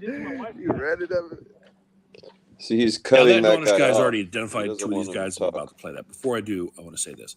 He has already received some cryptic messages from burner accounts on Instagram saying things like, you don't know the full story. You don't know what happened before. Cool. What was it? I'd love to hear it. I'd love to hear what the justification for these 4 grown men following that young teenager around was. The one guy says, oh, you harassed my wife. I can tell you this. If someone harassed my wife, I would not be slowly pedaling along going like, hey, what are you doing here? Bullshit. We'd be having a real serious conversation. So I feel like that story doesn't hold water. And they're all pretty calm, aside from saying, who are you? You don't belong in our neighborhood kind of shit. When he lives there, by the way. That's why he was walking there. You walked by my house 4 times? Why the fuck are you counting? This is outrageous, and the police haven't charged anyone. Well, he says they were calm. He says they were calm. This is what he says, though. What he says is crazy. They were calm. They weren't even. That young teenager around was. The one guy says, oh, you harassed my wife. I can tell you this. If someone harassed my wife, I would not be slowly pedaling along going like. So you're basically saying that they underreacted. Hey, what are you doing here? We'd be having a real serious conversation. So I feel like that story doesn't hold water. And they're all pretty calm, aside from saying they're all pretty calm.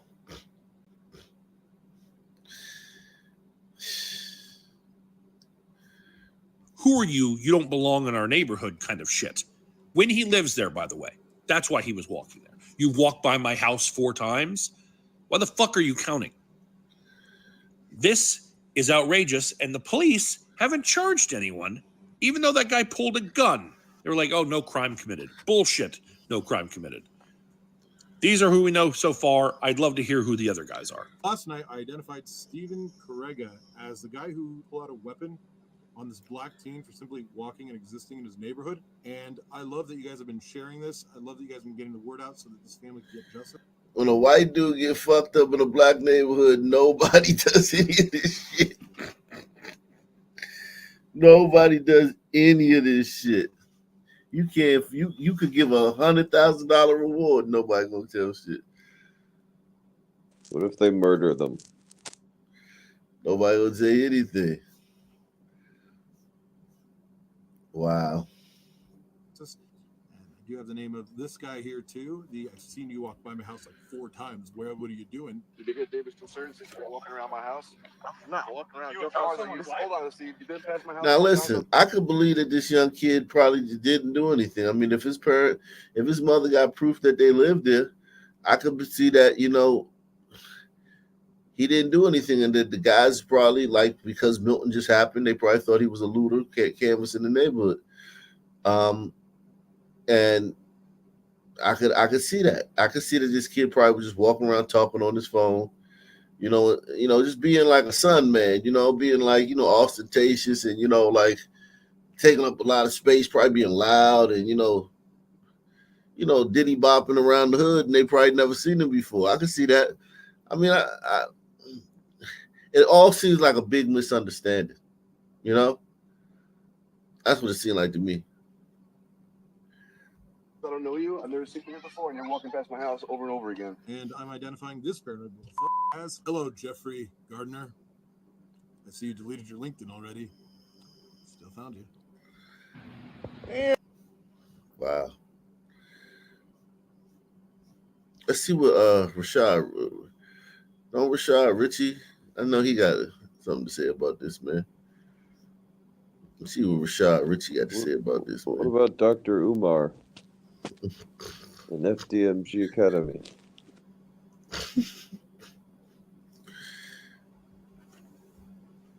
Let's see. Indisputable, yeah. Indisputable. Rashad Richie. Let's see. He talked about indisputable is still. Uh-oh.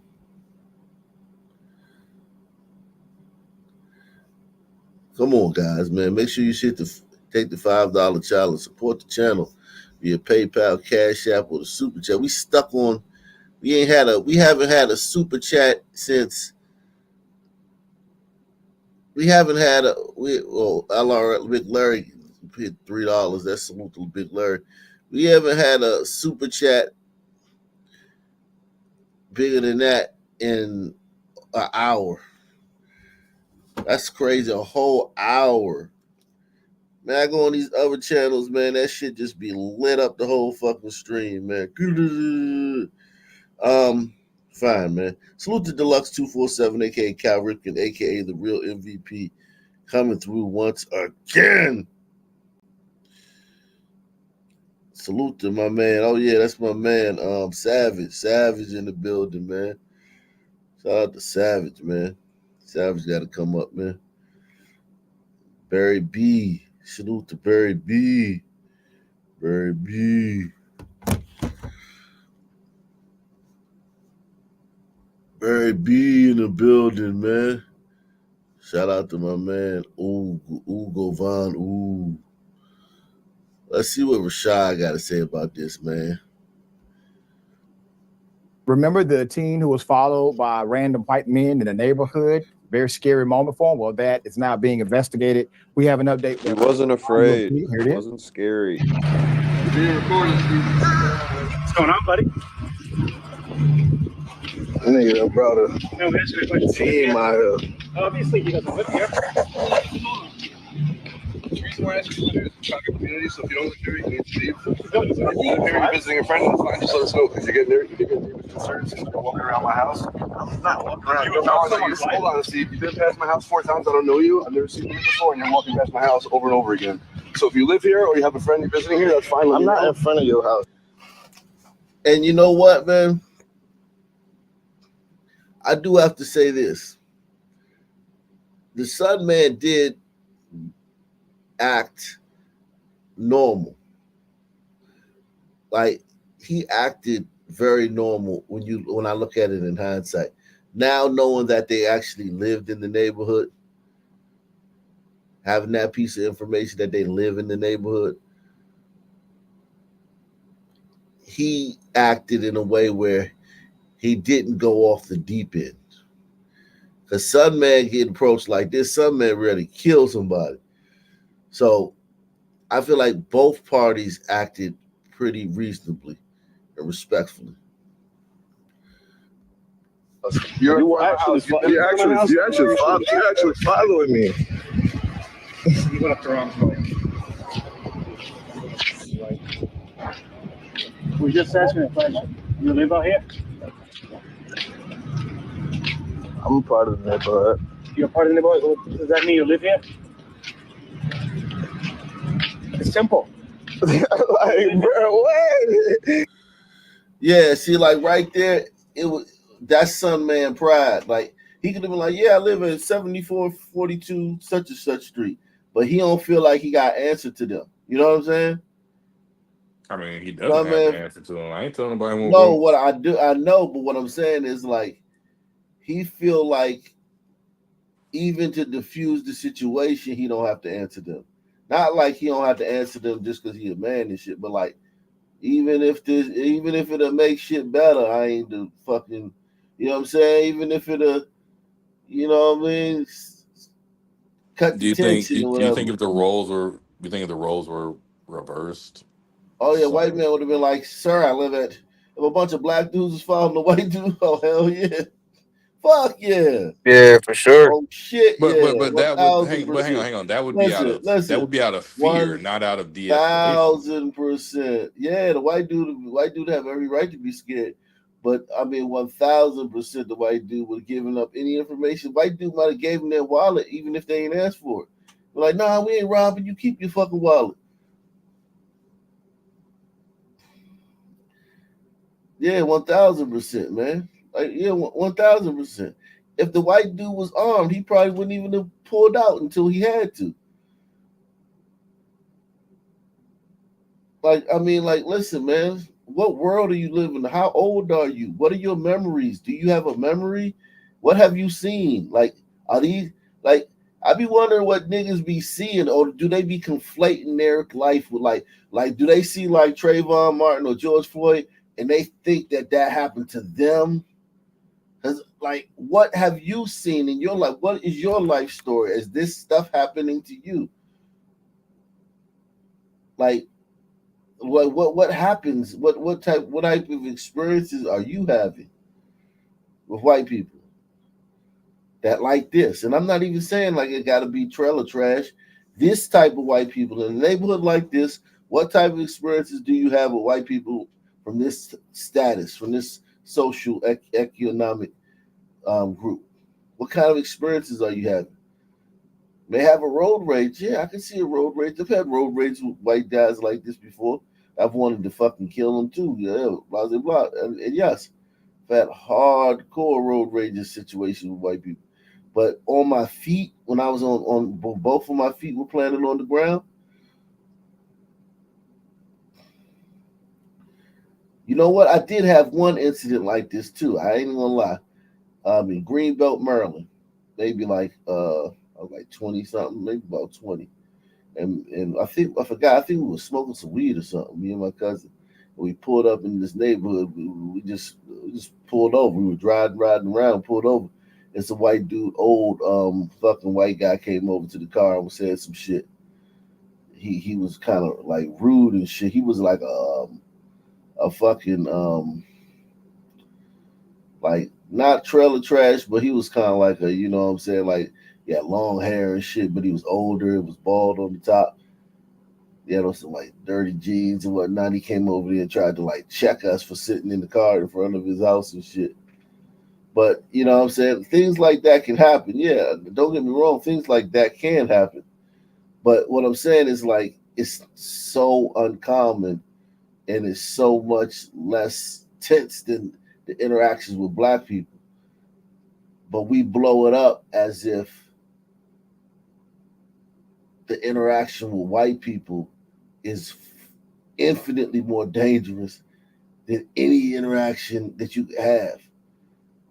And it's disingenuous. You know what I'm saying? It's disingenuous to act like, okay, if I get into something with a white person, I'm lucky I make it home. That's disingenuous. Yeah, man. Nick, ask those them niggas in LA who walk through different neighborhoods and they got different colors on, and some men approaching them like, yo, what neighborhood you from, cuz? Yeah. That shit happens all the time. It's not on them niggas ain't filming this shit. Actually, they do though. It's a Oh, they do? channels on it's a couple channels on YouTube that show like because they be recording like if they catch an op in the liquor store, they gonna pull out their phones and press them out on camera. Or show them hiding in the back with the with the clerk and shit or some shit like you know what I'm saying. They be doing that shit. They got a whole channel where they collect all the videos and put them up. Yeah. Because, they be trying to embarrass their ops and shit. Like if they catch their ops out of bounds, they'll all be like, you know what I'm saying? Like they do that shit. But nobody get doxxed. And nobody lose their job and there's no outrage. You know what I'm saying? Put up the picture full mass here. What's going on, buddy? That is not a friendly what's going on, buddy. All right. We all know that.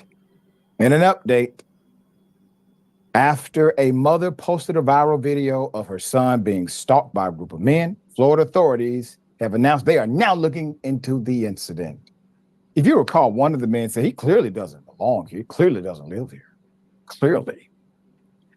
Whitney Portela posted the clips on Facebook and TikTok that show her 18-year-old son walking through a residential community in Sarasota with 4 older white men tailing him and harassing him about where he lives.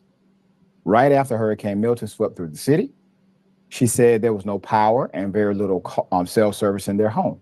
So her son went outside to call his girlfriend and go for a walk through his own neighborhood. The team began recording himself as 4 white men who appear to also live in the same neighborhood start to stalk him. Now, remember I said yesterday, this is akin to saying, where your freedom papers? Shows you belong here. What's your address? Let's check it out. There's more. On Facebook, the Sarasota County Sheriff's Office, they have now opined. They have a post, and they said they are aware of the video circulating on various social media platforms of an incident that occurred in the Sky Ranch neighborhood on Thursday, October 10th. Quote, detectives have been assigned and are actively locating and interviewing witnesses in what appears to be an altercation involving neighbors and a male subject who was recording himself as he was walking, the post ends. The agency requests anyone with any information about the incident to call the office or its investigations bureau. The president of the Sarasota branch of the NAACP told the Sarasota Herald Tribune that the organization is working alongside the sheriff's office and with the teen's family. Let's put him up. NAACP President Trevor Harvey said, quote, when the video came across his desk, it was very disturbing. It's disturbing that this year we continue to battle these types of issues with young men of color. It's sad that we can't even walk in our neighborhood and not be harassed by someone who doesn't look like us because they don't think we belong to it. It is clear. It is a clear representation of what's happening in our country. Wow. Something wrong with his mind. He did all the we shit like this is we, and that was a crazy statement, man. But no one would ever he would never get any pushback if he said that anywhere. There's no way he could say this statement with somebody like, well, what? NAACP President Trevor Harvey said, quote, when the video came across his desk, it was very disturbing. It's disturbing that this year we continue to battle these types of issues with young men of color. It's sad that we can't even walk in our neighborhood and not be harassed by someone who doesn't look like us because they don't think we belong to it. It is clear. It is a clear representation of what's happening in our country. Mr. Harvey continued, it speaks to the climate we are in. It's disheartening that we are still dealing with these types of issues. I was immediately concerned because it made me think of Ahmaud Arbery. And we don't want a tragedy like this in our community. These men need to be held accountable. Very well said. And if you remember the tragedy of Ahmaud Arbery down in deep South Georgia, he too, according to the white males who decided to chase him down and kill him, did not belong. You see, it's nothing illegal about walking. Oh, good. It's nothing illegal about jogging in a neighborhood Hang on. Stop that there. may not look like you. So he says nothing. He says nothing illegal about walking. So that means that the people who are walking behind this guy, they didn't do anything wrong. They didn't do anything illegal. They didn't try and stop him. They didn't try and impede him. You know. They didn't impede his. They never impeded his. That's true. They never stopped his. He had freedom of movement. They just were following him. There's nothing illegal about jogging in a neighborhood. He don't believe that he was jogging when he said this is that may not look like you. You see, imagine if this happened the other way around. Imagine if there's a young teenage white male walking through a black community and 4 black men start to harass him. Oh, Lord. Shit, you don't want to do that thought exercise. 20 dudes that tried to sell him some drugs. You good? You straight, cuz? Got that butter over here. Got that butter, man. Got that fetty. They thought he was a fiend, man. Niggas thought he was a fiend, straight up, man.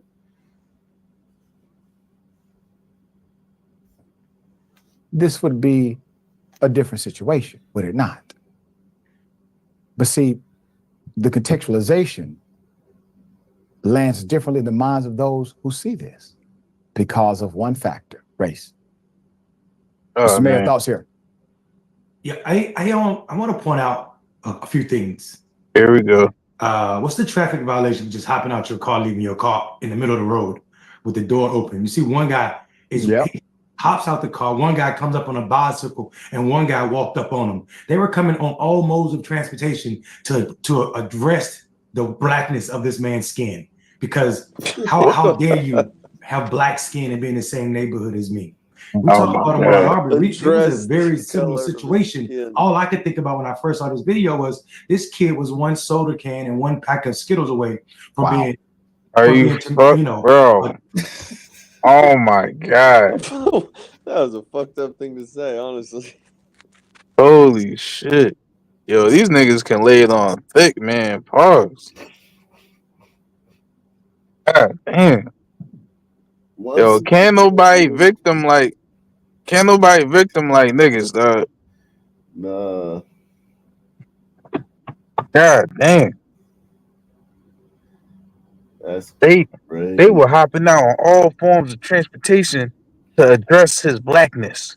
Like, what the fuck does that even mean, nigga? All niggas understood what he meant when he said this. Video was yeah. Niggas want to believe like it feels good when we see it happen to a black because we do the we thing. They're all doing the we thing, like we, even though it just happened to that one guy.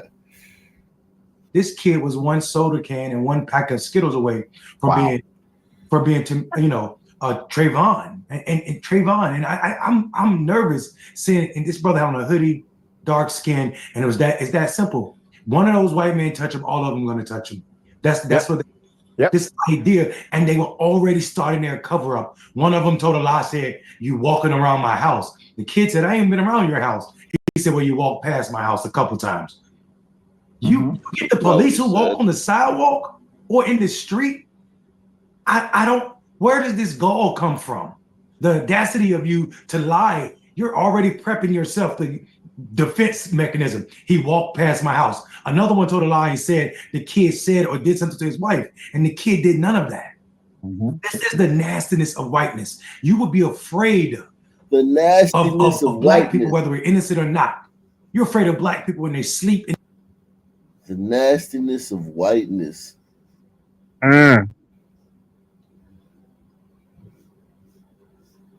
Wow. I don't know what the fuck that mean either, but the nastiness of whiteness. Shit. Somebody from the chat gave me a video to play. I don't know if it's gonna be like Melungeons twerking with oil, with baby oil on their ass. I don't know what it is. Oh yeah, try to find out what it is, man. We need to watch a Melungeon documentary. First tonight, we're following breaking news out of downtown Memphis, where a large crime scene has unfolded after a shooting. Thanks for being with us. I'm Shay Arthur. Now, all of this playing out on a busy Saturday evening. Let's get right to our Shay Simon. She's live tonight off of South Main Street near Nettleton. And Shay, we can see that investigation behind you. A whole lot going on there. What are you hearing happened? Yeah, that's absolutely right, Shay. It is a Saturday night. The weather is nice. So you have to imagine we're on South Main Street. People are out for the weekend, people who live downtown, and also tourists who are here in downtown Memphis. Let me step out of the way so you can get a better look of where investigators are right now in this investigation tonight. Police say around 7:30, officers say a woman was shot when she was caught in the middle of a gunfight between two cars, a silver sedan and a black Dodge Challenger. Now, the Dodge Challenger sped off from the scene and was found at MLK and Second, but no one was inside of that car, and officers say it was stolen. Now, that silver sedan also sped off. And I got a chance to talk with many people here in the area who are headed to hotels that are now blocked off by yellow crime scene tape.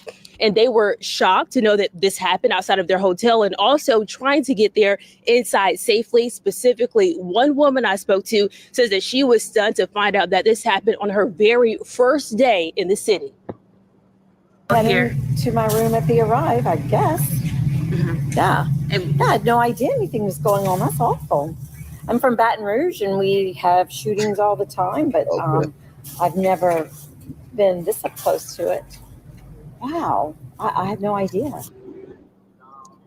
She thought it was going to get better. Yeah, Shay, that was just one of the people I got to speak to tonight. Other people I talked to, they say they live downtown. They say around 7:30, that is when they heard multiple shots. One lady saying she heard so many that she simply stopped counting.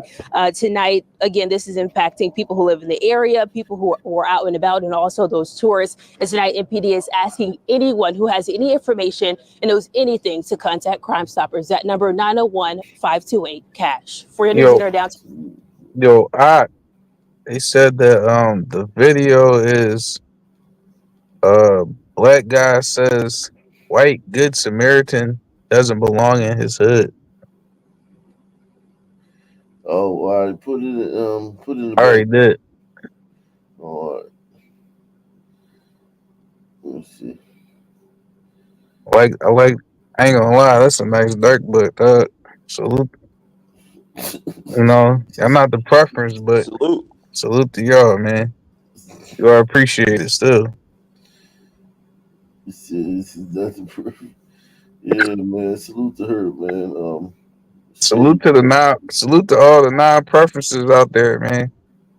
Yeah. Yeah, man. Shout out to all the non-preferences, man. Y'all gonna hold us down till we get us a Melungeon or a glider queen, man. Salute to y'all. I stand in the gap for a nigga, man. We want to know who you is, man. Flat out. Okay. What's going on. We got a neighborhood watch. I love this shit. Okay. You think I'm doing anything wrong? No, but I want to know. Okay, listen, man. If I go to your neighborhood, police gonna come and take me to jail. I want to know who you is. If I go to your neighborhood, police gonna come take me to jail. That's crazy. That's a crazy thing to say to somebody. I come to your neighborhood, the police is gonna come and take me to jail. Because Yeah, I'm a criminal. No, that's what happens, man. You know. Shit, niggas be saying anything, man. We want to know who you is, man. Flat out. Okay. What's going on? We got a neighborhood watch around here. Okay. You think I'm doing anything wrong? No, with this but house? I want to know. Okay, listen, man. If I go to your neighborhood, police don't come and take me to jail. I want to know who you is. That's why would can't you just tell me who you are in my neighborhood? Well, I told you I'm Sean. Why would you go to jail if you came to my neighborhood? Cause I ain't supposed to be in your neighborhood, just like you ain't supposed to be in mine. Okay.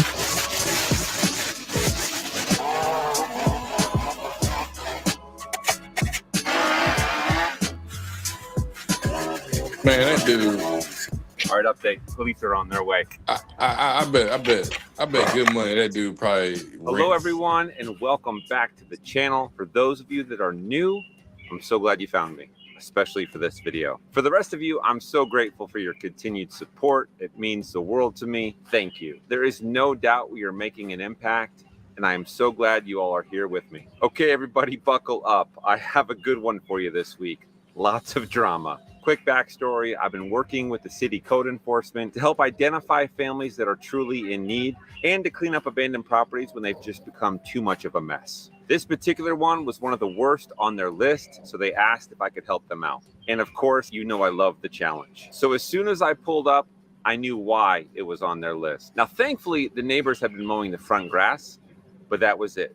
Everything else was completely overgrown, almost so much where you couldn't even see half of the house. The backyard, I almost expected jungle animals to be swinging from the trees. There was piles of old leaves, looks like from years past, tons of broken branches and trees, and lots of trash, of course.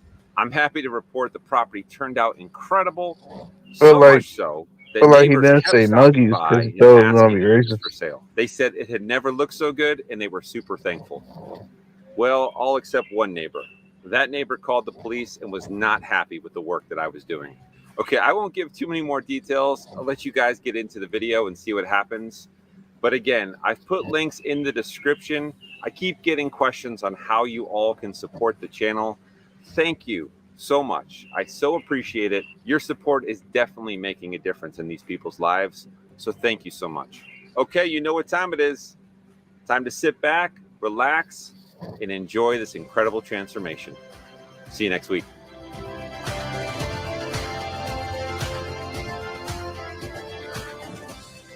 Okay, everybody, here we are at the next property.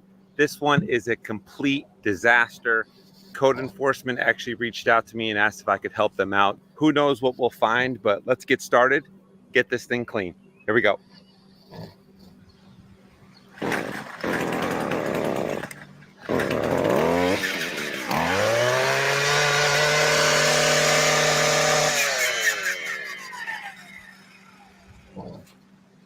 Hey, how you doing? The neighbors have been cutting the grass, but we're going to edge it up, make it look. Oh, hey. Hey, who is you? Who am I? Yeah. I'm Russell. I'm Sean. Sean from who? From where? The city. From the city of what? What's the problem? I want to know who you is. I live right here. Oh, You in my neighborhood. I don't know you, and you taking pictures. Oh, I'm do a YouTube channel. All right, now, who are you? I clean up abandoned properties. Who are you? I'm Sean. Sean who? I don't need to give you my last name, but the Okay. city knows Well, I'm the here. police gonna let you know. Okay, you can call the police. What are you doing here? I'm cleaning up this property. So who gave you permission to come over in our neighborhood? The city. The city gave you Yes. permission. We gonna find it. Apparently, they're gonna call the police on me. Yo, why is nigga so mad? Like, I don't get it.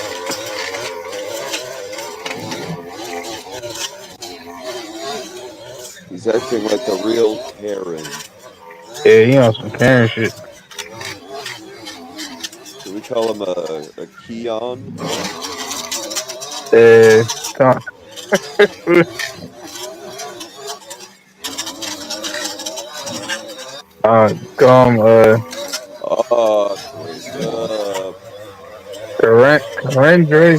Carendrick, I don't know. Okay. Yeah. Neighborhood watch. Okay. You think I'm doing anything wrong with No, this but I house? want to know. Okay, listen. I go to your neighborhood, police don't come and take me to jail. I want to know who you is. That's why can't you just tell me who you are in my neighborhood? Well, I told you, I'm Sean. Why would you go to jail if you came to my neighborhood? Cause I ain't supposed to be in your neighborhood. I ain't gonna lie, this nigga look like a fiend, bro. I would have thought this nigga was a crackhead. The city knows I'm here. Easy. So you're gonna call the police. Okay, call them. I would like a car to come out and find out who this guy is. He Weighs like approached my 90 wife, pounds. and then he approached the other person. We want to know who he is. Actually, approached your wife. She said, "Great." She said it's lovely that I was over here helping. He's wearing all black. He got a Carhartt on. He got steel toes. I'm right. He got a steel edger in his thing, and he says he does this on regular, but he won't tell me who he is. And in my neighborhood, he across the street. They got a neighborhood watch, and I would like the police to come out. Huh? No, I ain't seen no weapons. I ain't said the guy was trying to threaten nobody. I'm cleaning the yard. I'm cleaning the yard. Cleaning the yard. Oh, okay, yeah. No, he don't have any weapons. No.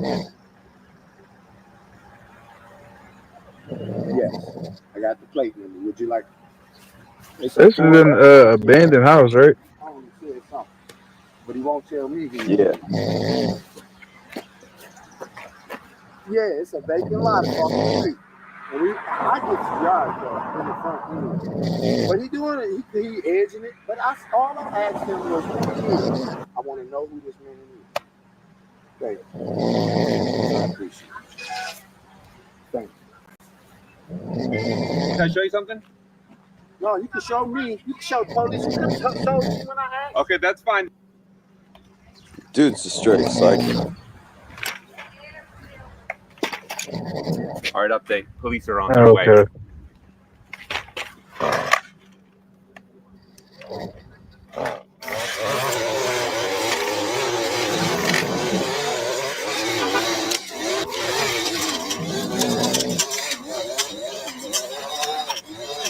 Let's work.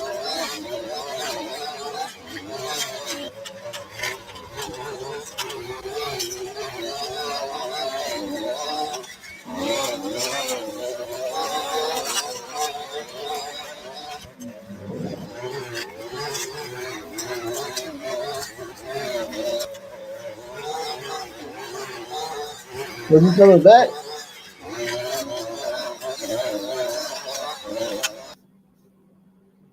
That's the whole tape? Just this dude doing this? I think the police are on their way. Yeah, the crackhead looking nigga with the beater on, he just called 12 on him.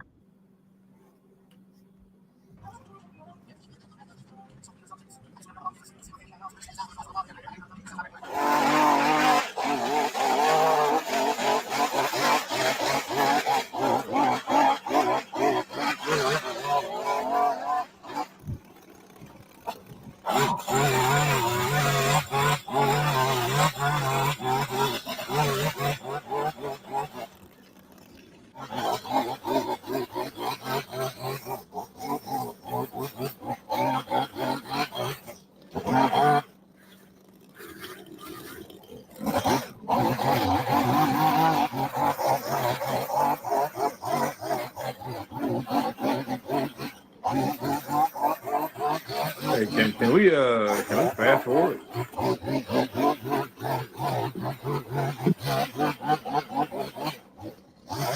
Nothing else happens, man. Nothing else happens. Yeah, I can think. Yeah, police probably said, fuck that shit. Yeah, that's crazy. We'll get out there eventually. Yeah, that's crazy. Let's go back. Let's see this.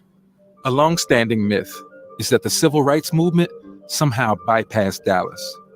But that couldn't be further from the truth. South Dallas specifically had a flourishing community of activists and organizers who fought tirelessly to push the needle towards a vision of radical liberation in a city some have called the most racist city in the South. Jesus Christ. Oh shit. Here I we never go. heard that. I ain't gonna lie, I've never heard that. I thought it was like New Orleans or something. I thought it was gonna be somewhere in the Carolinas, somewhere or Georgia. Dallas is the most racist city. Who the fuck said that? I've never been to Dallas, but I just never heard that.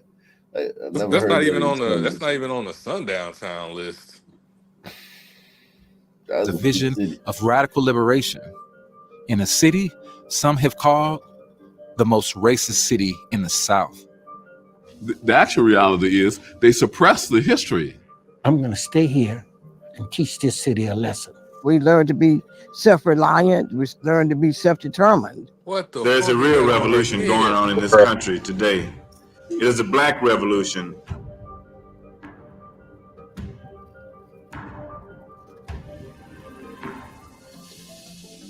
As early as the 1850s, Upper South Dallas was home to a small but thriving Jewish community. In fact, the 2-mile stretch of road, now named Martin Luther King Boulevard, once contained one of the largest Jewish settlements in the South. By 1950, that was changing. One of the driving forces was education. The impact of the opening of Lincoln High School was that African Americans then from Joppa tried to move in closer to the high school. Prior to the opening of Lincoln High School, Black students in Dallas County only had one high school they could attend, Booker T. Washington. It had half the capacity needed, forcing students to cram their education into half days. Lincoln High School's 1939 opening in South Dallas was meant to be an answer to a growing problem. As Black people moved into South Dallas, white Christian and Jewish families moved out in droves, taking with them businesses. So that's racist. That's the racism. Okay, y'all came and then everybody left. Isn't that good that y'all, like, in those days, isn't it good that white people left? Like, you know what I'm saying? Like, you could totally flip the narrative on them. Be like, well, you got what you wanted. You got all that space Right. to yourself now. yeah, and you can build a thriving, safe community, man. And houses of worship. Anti-integrationists took drastic measures to try and prevent Black people from moving in. They protested the opening of Lincoln High School. Some even terrorized Black families who purchased homes near the school. There was essentially segregation mandated by law and segregation by practice, and it overlapped. Threat of neighbor violence, blowing up houses, that's a way to enforce racial boundaries that's not connected to the law. South Dallas had a sound back in those days, and you could hear, when everything was quiet, you could hear for miles. And the only thing you could hear all night was the ice house clumping on 2nd and Frank. Not long after Patterson and his family moved to South Dallas, the melodical sounds of the ice house were replaced with another, more sinister sound. Racism. What would happen? A house would become empty, and they blow it up, keep somebody from moving into it. Again and again, throughout 1950 and 1951, the homes of Black residents were blown up, sometimes multiple homes in a day. Though a grand jury was convened after nearly a dozen homes were bombed in 1951, no one was held accountable. Only one person was tried, but later acquitted. It wasn't the first time Black homes were bombed in Dallas, but it was the first time someone was tried for it. Since they actually do attempt to prosecute someone in the second bombing of homes, it stops it, even though they never convicted the guy that they said did the bombing, or one of the guys who did the bombing. Despite the terror brought on by the bombings, the community within South Dallas pushed forward. Many of our movements in this city came from this part of town, South Dallas proper.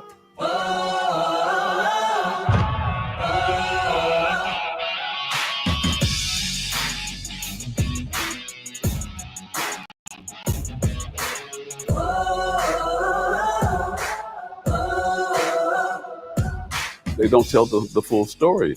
There was a civil rights movement. There were demonstrations. The conditions that exist throughout Dallas are conditions that stifle the growth of us, the Black people of Dallas.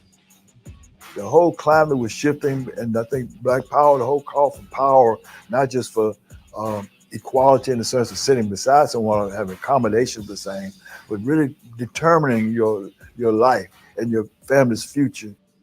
In a neighborhood next to Fair Park, life and wealth created by Black families was at stake. It became the focal point of activists around the country. In an effort to increase profits, the State Fair of Texas hired a research firm in 1966 that reported intense emotional discomfort in middle-class white residents of Dallas when passing the homes of Black residents on their way to the fair. All that was needed to eliminate the problem was to remove poor Negroes in their shacks.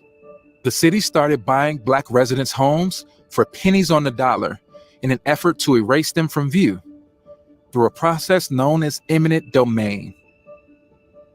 Dallas had this reputation in the civil rights movement as being worse than Mississippi.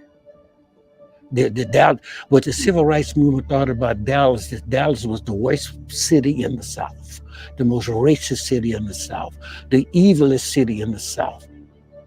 Civil rights leader Peter Johnson was on a short assignment in Dallas, promoting a film about the late Reverend Dr. Martin Luther King Jr.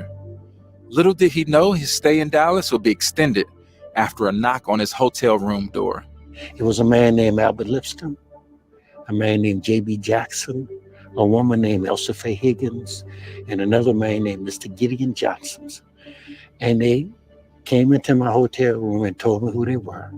And they lived in this area called Fair Park.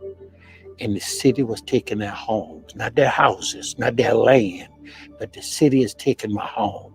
If you're Black, you're labeled as a troublemaker. Now, if I was white and stood up for my rights, I'd be just an interested citizen, But this was a very intimidating city to the Black community. This city had walked over these people. All they knew was that whatever the white people in downtown Dallas wanted to do, that's what nobody had never bucked them before and stood up to them. To Johnson, the city's intimidation tactics fell short. He went directly to the mayor, Eric Johnson, and spoke to him and city attorney, Alex Bickley. Alex Bickley and Eric Johnson explained this to me, that we have our Negro leaders. We choose our Negro leaders here. We meet with the Negro leaders. Then we tell the Negro leaders to go tell the Negro community what we want them to do. That's the system they had here. And what I explained to Alex Bickley and Eric Johnson, that's over. That's going to change. After months of strategic lobbying, Peter Johnson persuaded the mayor to meet directly with the Fair Park homeowners. They negotiated a better price for their land, though still woefully below its worth. And under Johnson's guidance, they made one additional demand, one that would serve a powerful symbol to the entire city. Sunday morning, as thousands turn out to watch the Cotton Bowl Parade. The Cotton Bowl Parade had to be desegregated. When I got up that morning and turned the TV on, the Cotton Bowl Parade was going. And Sam Donaldson was announcing, and here's the girls from East Texas that marched. And here comes the mayor in this brand new Cadillac, convertible Cadillac, and this is the mayor's car leading the parade. Then Sam said, and I don't know who that Negro man is, said next to the mayor. The Fair Park homeowners indeed stood together and demanded to be heard. But the financial cost of losing their houses and the equity they could have built impacted them for generations to come. Equity. The homes they once owned were bulldozed, flattened into what remains a sprawling parking lot. The event left a lasting imprint on the city, turning the group of helpless homeowners into fearless leaders. Many would go on to serve as voices for their community in Dallas and beyond, joining the ranks of civil rights leaders who laid the foundation of civic engagement in the city. Wow. I had no idea Dallas had such a racist past. Did you guys know that? It's crazy. I liked how the Sun Man still says Negro. That was his choice of words. It's crazy. salute to my man. Salute to my man. Case, man. Case 7372 says, counting down the days till we get to see Caitlin play. Facts, man. Salute to T-Money. He says, you can sleep anytime you want, Big Op. God bless and salute to the best channel and panel on YouTube. Salute, salute. Boy Kachina says, like and subscribe to the Op Nation vibe. Yeah, man. Salute, man. Salute to you, bro.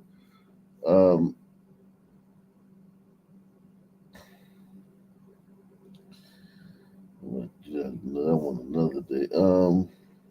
How come the N-word Negro? I can say that word, but I can't say the other one.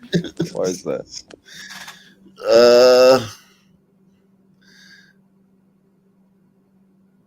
I don't know, man. It's like one word is just off limits, man, to everybody except for Hispanics, blacks, and then some Asians.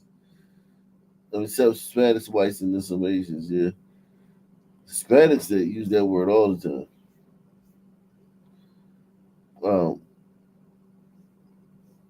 Let's see. What we got here. Tonight, we're hearing from the daughter of the man shot near the Islamic School of Portland in Southwest Portland. Fox 12's Leslie Dominique joins us live. And Leslie, a police affidavit provides us more background on the events that led up to Thursday afternoon's shooting. Yes, Adrian, the victim says that he was running up down this staircase after he got shot in this parking lot. And as newly released police affidavit reveals, the two knew each other. The mosque is supposed to be a safe haven. The mosque is supposed to be a place where you feel like you belong. A daughter struggles to come to terms with her father being shot only footsteps away from his place of worship. That is the direct opposite of what our religion calls for. Amina's father, Michael Zakarni, was shot in a parking lot near the Islamic School of Portland Thursday afternoon. He was there to pick up his kids. 15 minutes later, he had not come back home. My little brother had called me and said, I see my dad's car, but he is not there. And authorities say the suspect and the victim are connected to the school and the mosque and each other and have a history with each other. According to PPB affidavit, suspect Noordin Dib and Zakarne attended the same mosque and their kids went to the same school. Zakarne told police their problems began about a month ago when the defendant, quote, expressed that he was inconvenienced by Mr. Zakarne's driving during school drop-off. Zakarne says they encountered each other in the school parking lot again the day before the shooting. He says Dib gave him the middle finger in front of children, and affidavit reveals that Zakarne approached Dib Thursday to discuss that behavior. My father approached the perpetrator in a peaceful manner. But witnesses say that conversation escalated. That's when the defendant left his vehicle and shot Zakarne in his abdomen. Good afternoon, Mr. Dib. You are here for arraignment on criminal charges. Dib made his first appearance in court Friday. Amongst the charges he faces is second-degree attempted murder and his plea. Here's a plea not guilty. But with the hearing set to continue on October 28th, the Zakarnes are left to pick up the pieces as Michael undergoes surgeries for his gunshot wound and a broken ankle. He's just everything you would want in a father, and for that to be almost taken away from me and my siblings and my family is absolutely gut-wrenching. And the family of the victim has created a GoFundMe for his medical expenses. We will have that link on our website. Live in Portland, Leslie Dominique, Fox 12, Oregon. All right, Leslie, thank you. We are learning new information about a shooting in Southwest Portland that left one person hurt and another arrested.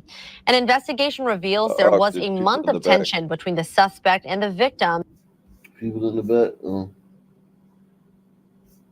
Yo. Before Thursday's shooting. Fox 12's Ada Kanayama has the latest. A gunshot rang out Thursday afternoon behind the Islamic School of Portland on Capitol Highway. Police responded and found the victim, who is recovering with a gunshot wound to his abdomen. The suspect was later found and arrested. An investigation reveals more details on what exactly led up to the shooting and the relationship between the victim and the suspect. As described in court documents, after police found and helped the victim, Michael Zakarne, they learned that the suspect, Noureddin Dib, was on the phone with 911 dispatch. Officers asked to have the call transferred to Portland police. The suspect told the officer he was inside the school armed with a gun. He then followed the officer's request to leave the school and leave the gun behind. When he emerged from the building, officers took him into custody. According to the documents, they found a gun, ammunition, and a knife inside the school. The victim later told investigators from his hospital bed that he had known the shooting victim for about a month. He said they both attend the same mosque and their children attend the same school. The victim says their first encounter happened when the suspect complained about his driving during a school drop-off. It escalated from there on several more occasions when they continued to cross paths. The day before the shooting, the victim says the suspect gave him the middle finger. The next day, the victim approached the suspect about using the vulgar gesture in front of children. A verbal argument erupted between the two, and that's when the victim says he was shot by the suspect. Investigators say the victim ran away to a nearby gas station, followed by the suspect, who then ran into the school building. The suspect faces several charges, including attempted murder in the second degree. Anna Katayama, Good Day, Oregon. Living in Just a regular day at the Portland neighborhood say their lives have become a nightmare, and they feel like there's nothing they can do to change that. They say the issues stem from people living outside near their homes. Jesus, Portland is a hellhole, right? Yeah, Portland is part of one Southeast Portland neighborhood say their lives have become a nightmare, and they feel like there's nothing they can do to change that. They say the issues stem from people living outside near their homes. They reached out to us hoping to be heard. Fox 12's Jeffrey Lindblom has their story for us tonight from Southeast Portland. For those who live at this quadplex, they say this used to be a peaceful and quiet neighborhood. Up until a few years ago when RVs and tents began popping up.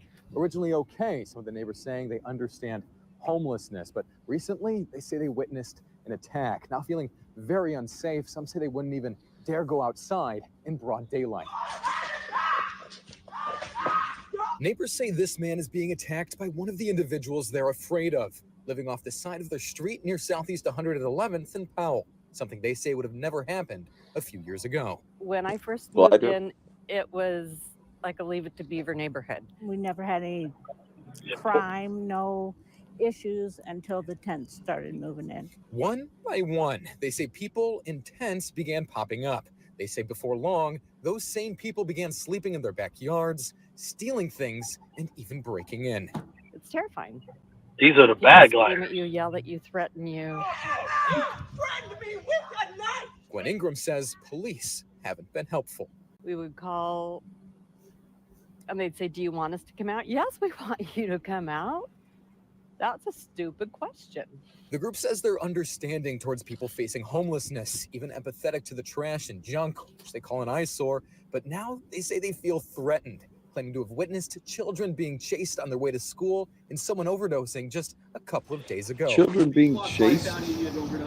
They could be the Gladys from California. Brought this man back to life while I was holding my 6-month-old son in the window, and I said, that's it. So called the police. They answer, say can't do nothing. Drugs are decriminalized.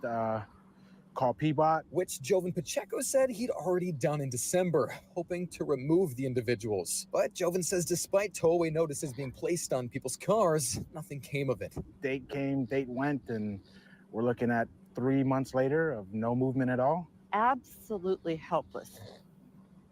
Dark tunnel, no light. Absolutely helpless. And because of these issues she says they continue to have, she's now hesitant to go out and even get her mail. And so it affects everything. Dina Clausen says she woke up once to someone standing over her in her own home. Afraid for her life, she grabbed a can of bug spray sitting nearby. And sprayed him and chucked the hammer at him, and he went back out the front door. She has since gotten a lock on her gate, even adding a rattling can, in case someone tries to hop the fence, which she says has already happened. Because there's no one coming to help us. So now I hear just anything. I can't sleep at night. I'm scared. I'm not saying it's the people, it's the safety. Make me feel safe. Oh right? my I live God. in a city where I don't feel safe. So I see it just getting worse and worse and worse. Bro, There's they're no white. You solution can say that's it's being offered. them. Like, I'm come leaving on. the home that I love. Where's help coming? They're indoctrinated, man. You bladders are indoctrinated. She says she looks back at the times that she didn't have to lock her gate, and like all of her other neighbors, hopes that the city will support them in finding a solution to once again feeling safe in their own homes. From Southeast Portland, I'm Jeffrey Lindblom for Fox 12 Oregon.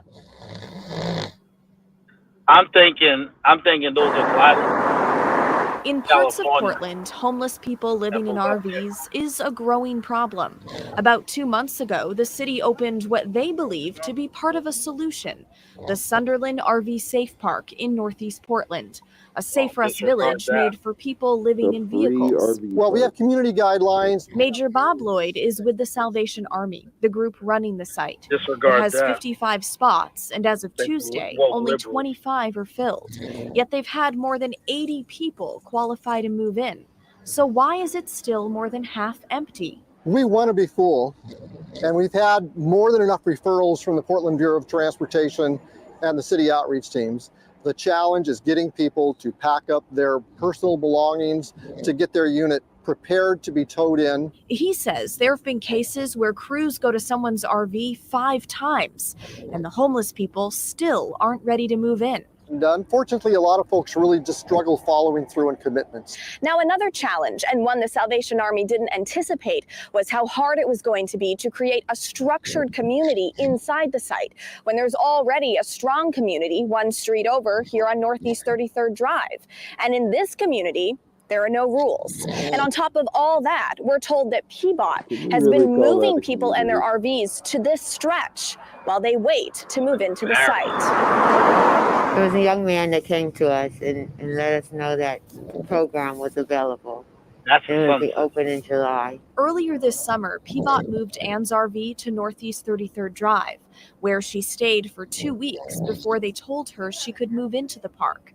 And she is one of the lucky ones. No one will talk about how to get in. James Black has been trying to move into the site for weeks. It's like a closely guarded secret.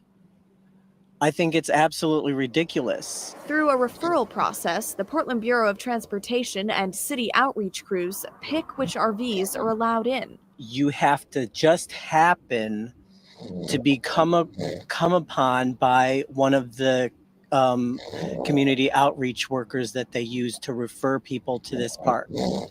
There's Hey, no Doc, way you to gotta get mute your mic, in touch Doc. with them. I've tried calling, I've tried emailing And he's trying again today by showing up in person. to see if I could talk to someone in person and maybe get some answers. So you just talk to them, what'd they say? Yeah, they were really nice and understanding, but there's not really anything they can do. They gave him this piece of paper. On it, a phone number for Peabot. It's been really frustrating. It's extremely frustrating. KB, Because what do you he think about knows guys like once this? inside the site, It was nice. It was just like, Homosexuals? now I don't have to be chased to be moved. there's relief. Not having to Not live him in complaining fear about the RV and panic. Relief that at this point feels much farther than just a parking spot away. There are resources supposedly available, but He might be seemingly inaccessible. The Salvation Army says they don't know when this site will be filled. And again, it's not for a lack of referrals. They say the barrier is the homeless people they refer not being ready to move in. And there's just no timeline for that. In Northeast Portland, Blair Best, KGW News. I think naive describes. For the last 10 months, that we've like been that. asking this question: is Portland over? And tonight, we begin a series of reports focusing specifically on the homeless crisis. And I start tonight by taking you to a neighborhood that's simply overwhelmed. It's a snapshot in time documenting the cycle of this It's a nice human city. I tragedy. played ball over there, KB. It's such a nice city. In Portland? From above, you Yeah, can't deny AIDS the stark camps and stuff reality. like that. This is what Portland's other epidemic looks like. It spreads across the city into neighborhoods, along streets, alongside highways, next to homes. Unlike COVID, this epidemic has no vaccine or booster, and it's getting worse. Oh my God. Yikes. This is what it looks like from the ground. Men and women living in makeshift shelters, in tents, under tarps, existing among piles of garbage and filth. Some are living in broken down trailers parked along the street, surrounded by piles of personal belongings, trash, and rats. They've been coming up underneath the tarp and stuff, and like we can hear them because they crawl on things. Like, This is not the best of you guys, They're like little KP? ninjas almost. The rats have now invaded nearby homes. Those living here All right. have seen their neighborhood become a human disaster zone. Needles now litter the sidewalk. They've been threatened by some of the people living on their street. They don't feel safe. It's a health hazard. Their pleas for help ignored. They've been there for almost 2 years now, and no one has removed them. So I think it's time for them to actually do something about it. This is what Portland's human tragedy looks like.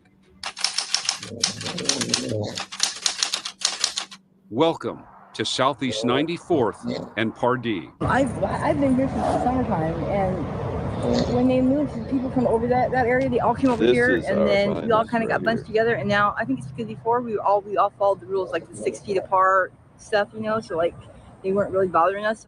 Lahua is not just a statistic. She's a woman who ended up homeless. So and then now there's a bunch of trash here that wasn't here before, a bunch more people that wasn't here before.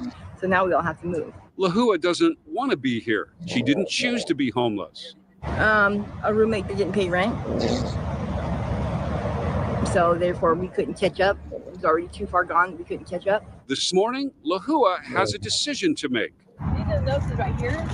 The way they post these notices are ridiculous. They post them back in the street where nobody can see them. The city has posted green Lahua. notices declaring this an illegal campsite, giving campers 10 days to move. Crews are set to clean up the site tomorrow.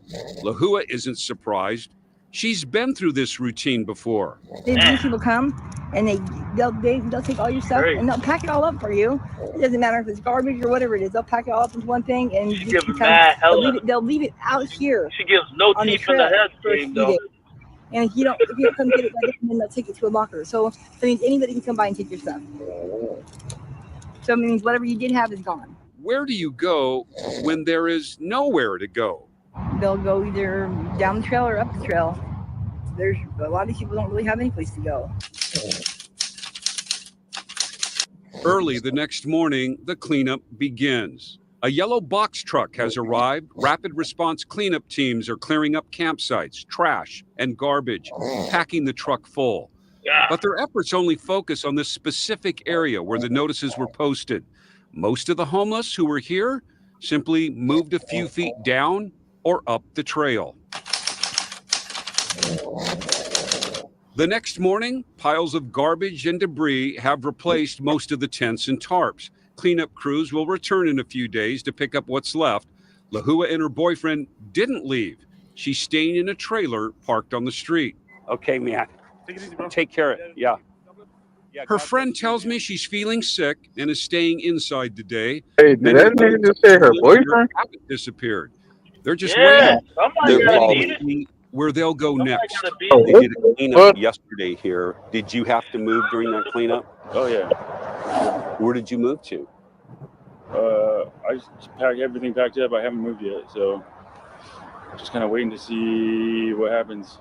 And then you'll make camp somewhere. Yeah, pretty much. Clean up by ear. Marshall has been homeless for the past 7 years. He used to have a good job. Then things spiraled out of control. Welcome back. Yo, this is crazy. These gliders, they're giving gliders a bad name. It's not their best. Yo, this dude right here. But where's that white privilege? But with all that said, They're not killing each other. Nah, they resolve their conflicts. I thought gliders were just floating on the cloud of money as soon as they were born. Floating on the cloud of privilege and opulence. Yeah, this is. They'll steal All here and there. because their name isn't Jamal. Yeah, it's funny. I think what was the girl from what's the girl from the one with Chinks? And the Kasperi.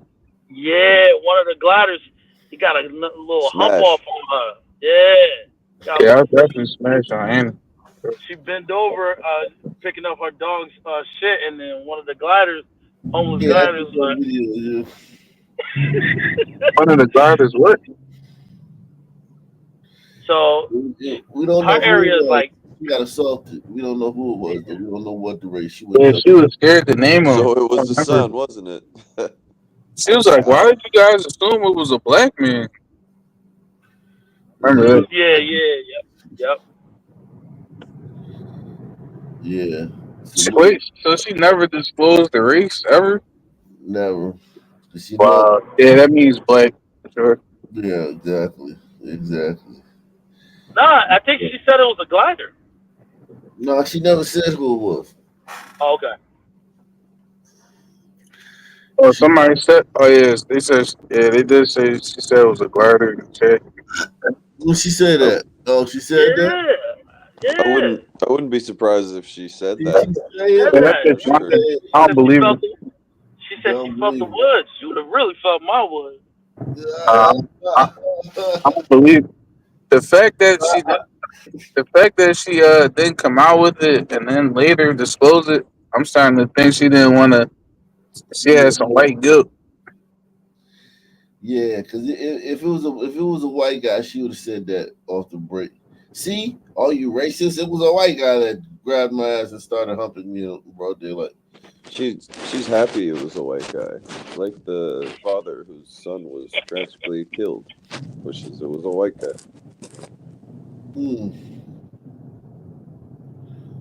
Wow, man. Wait, where did y'all hear her say this though? Like, where did she publish? She said it in an interview with some lady. I forgot. Oh, she said in an interview. Okay. He now has addiction issues, like a lot of people living out here. Has there been any outreach to you, like to say, hey, Marshall, do you need some temporary housing? Do you need permanent housing? Has a team come around? Anything like that? Not really. Not. You don't have programs like that. Like white areas don't have all the programs that Sons had. You know, the government pays for all that stuff in the Sun community, or the federal government with our tax dollars. White areas don't have everything like that. They don't have all that shit. Yeah, I think they only like focus on shelters. What's the hardest thing about being?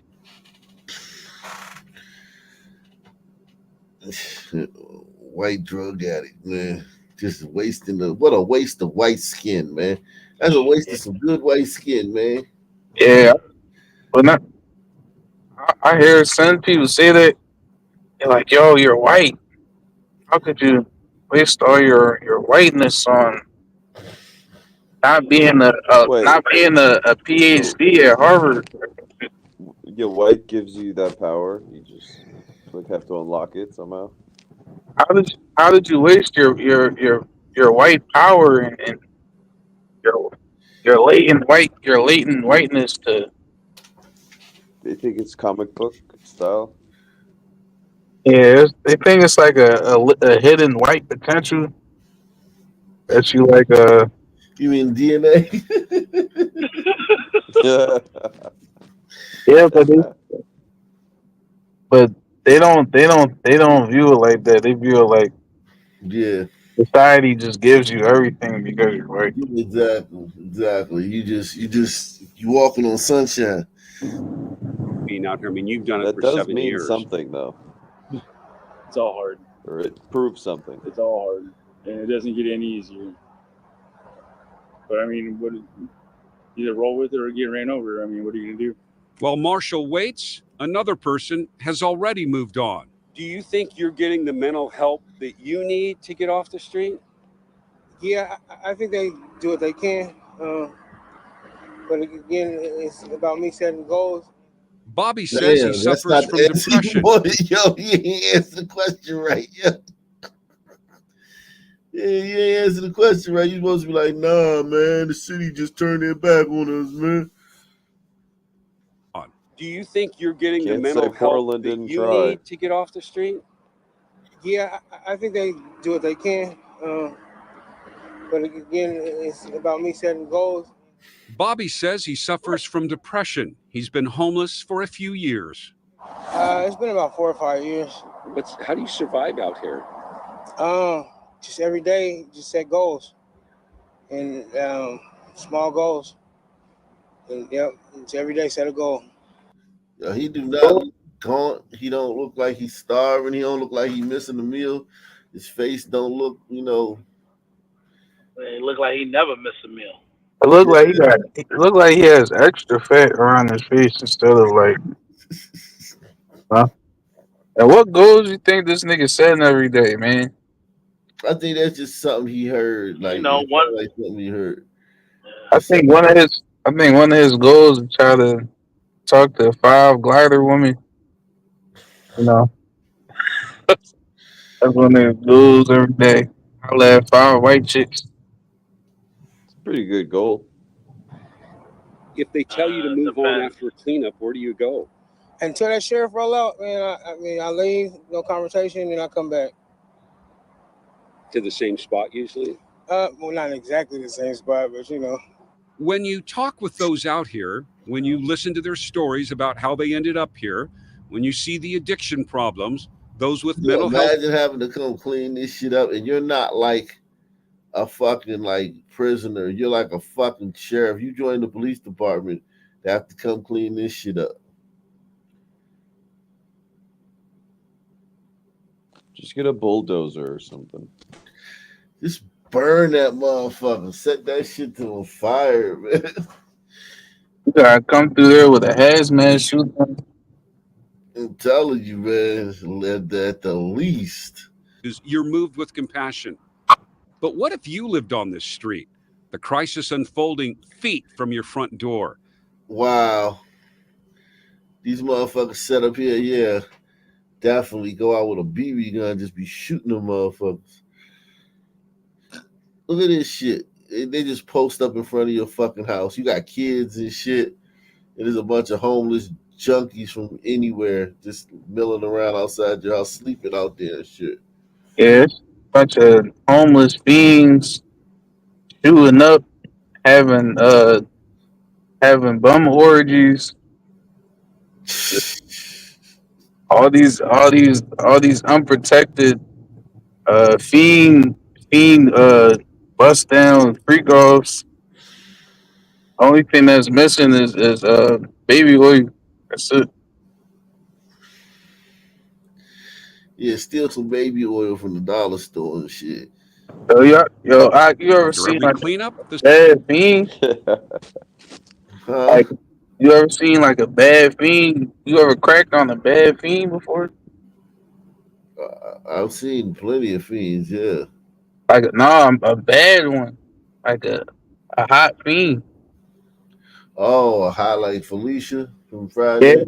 Yeah, like a smashable fiend. Like, yo, she really bad for real. I mean, they be all right. They be all right. Like, but yeah, if you knew them before they got like that, yeah. But once they get like that, nah, they ain't bad to me, man. That shit is crazy.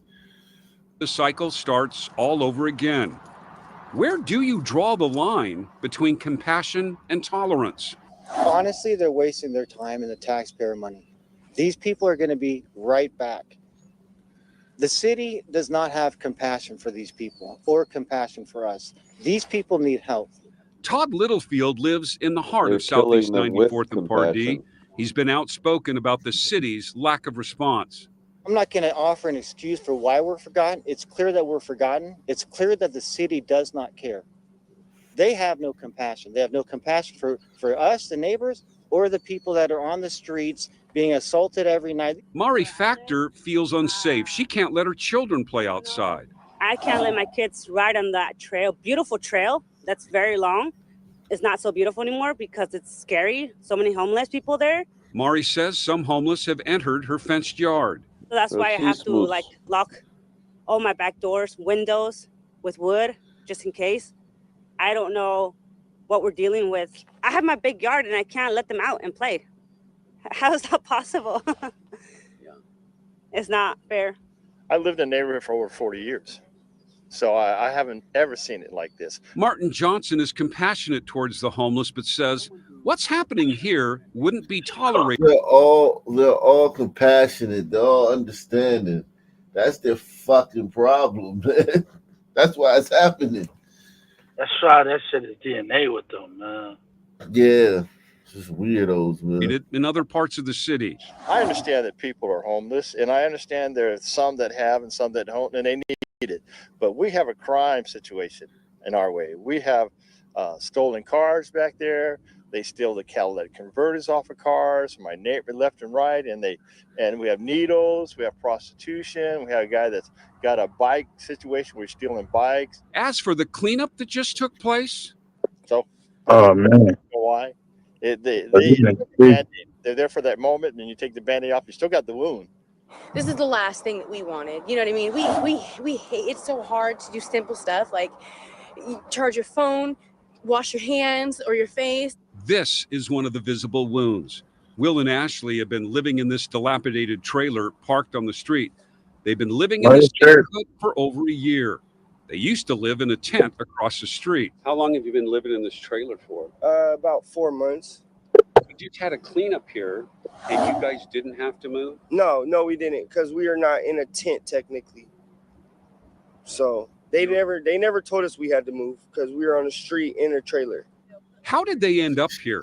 In the past 2 years, Will and Ashley faced one crisis after another. They couldn't pay rent. They lost jobs. There were family issues. There was COVID. They have 2 children now living in foster. And they're pieces of shit. And they're irresponsible. And they're lazy. And they're fucktards and drug addicts and assholes. End the story. Yep. Let's look, man. Oh, let's keep it a buck. This son man wasn't looking for no fucking job, dog. That nigga was laying up, smutting this glider clean, right the fuck out, knocking her fucking boots off every night, and pumping her full of malungin babies, dog. Let's keep it a buck, man. These niggas wasn't fucking trying to be hard working, productive citizens, dog. He was hard at work. For her motherfucking poom poom, nah, that was it. Neither was she though, man. This bitch, I seen bitches like this. A white bitch like this that's dealing with a nigga like that with red hair and shit and that look. Like she got that look. Like she a different type of white girl. She not like a white girl that you. Yeah, she probably say slang and they be like and all that shit. She like her little. Stay away from them bitches. She had jungle fever. Yeah, black girl she hang with and shit. Yeah, she probably like fucks with her edges and all that shit. Cause I seen that like white bitches playing with their edges. Shit looks kind of weird to me, but you know that's to me that's just a signal that they invested, man. They out here digging in the dirt. That's where I come in at. But yeah, man, these niggas wasn't no fucking productive citizens, dog. It's 2 fucking bums. Fucking, they done fucking had all this having these goddamn malungin babies in poverty, humping, dog. That's all they do. Try to act like, and I bet you, like they try to act like they just everything was fine till 2 years ago. That's a fucking lie. These motherfuckers, nothing was ever fine with these motherfuckers. Like this motherfucker was a stockbroker and shit, and the fucking market crashed, and he lost his job. The market crashed. Yeah, man. Come on, man. This motherfucker wasn't shit. They probably lying. They lying about that shit. I can tell you was looking Yo, at yeah, Hard like to this is simple a stuff. big ass red flag, dog. Two young, able-bodied adults, and y'all can't scrunch up what $1,000 for an apartment? Get the fuck out of here, dog. Y'all niggas is bums, dog. this nigga can't get a job at a fucking warehouse stacking boxes and shit. Stuff like you charge your phone, wash your hands or your face. This is one of the visible wounds. Will and Ashley have been living in this dilapidated trailer parked on the street. They've been living in this neighborhood for over a year. They used to live in a tent across the street. How long have you been living in this trailer for? Is that About an 4 upgrade? months. They just had a cleanup here, and you guys didn't have to move? No, we didn't, because we are not in a tent technically. So they never told us we had to move because we were on the street in a trailer. How Technically. did they end up here? In the past 2 years, Will and Ashley faced one crisis after another. They couldn't pay rent. They lost jobs. There were family issues. There was COVID. They have 2 children now living in foster care. Ashley's 2 other children from Oh yeah, previous these niggas. now live with her former husband. These niggas some shit, Children bro. with him in foster care, and the other 2 kids he got. Listen to this shit. This bitch wasn't, man. This bitch right here. Listen to this shit. Simple stuff like you charge your phone, wash your hands or your face. This is one of the visible wounds. Will and Ashley have been living in this dilapidated trailer parked on the street. They've been living in this neighborhood for over a year. They used to live in a tent across the street. How long have you been living in this trailer for? About 4 months. They just had a cleanup here, and you guys didn't have to move? No, we didn't, because we are not in a tent technically. So they never They told live in us like we an had to move, RV. 'cause we were on the street in a trailer. How did they end up here? In the past 2 years, Will and Ashley faced one crisis after another. They couldn't pay rent. They lost jobs. There were family issues. There was COVID. They have 2 children now living in foster care. Ashley's 2 other children from a previous marriage now live with her former husband. I spent as much money. This bitch got 4 kids and none of them live with her. Yikes. She living in a fucking old ass fucking trailer in the middle of the street covered in the tarp with some fucking sun turd.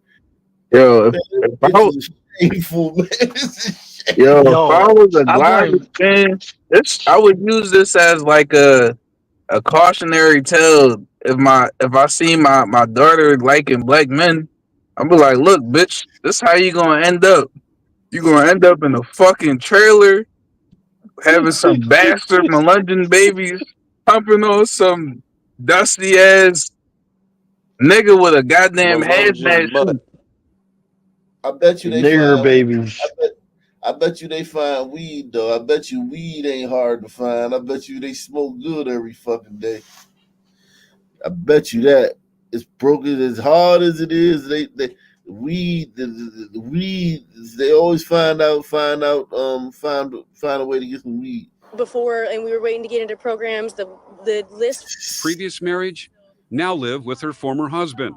I spent as much money as long as I could on hotels for us before, and we were waiting to get into programs. The list for a lot of shelters were full, and it took maybe 2 months. It was really fast. It was really fast, and it sucked because we had high as no fuck. control over it. Like we had no control over it. We tried to stay with family. This is the place Will and Cheers. Ashley now call home. And a lot of this stuff just what got the like brought in here really fuck? fast because it was raining when we first started. When Rapid Response came also, and it was just stuff we had to bring over. And some of the stuff outside is mostly like storage bins to put all this stuff in. But there's rats out there Real and beat. they get all over everything and they're so gross. And so before I bring it in here, I want to clean it off. But it's hard to do that kind of stuff because we have to get like napkins and water. Compassion versus tolerance. Is it compassionate to let people live like this?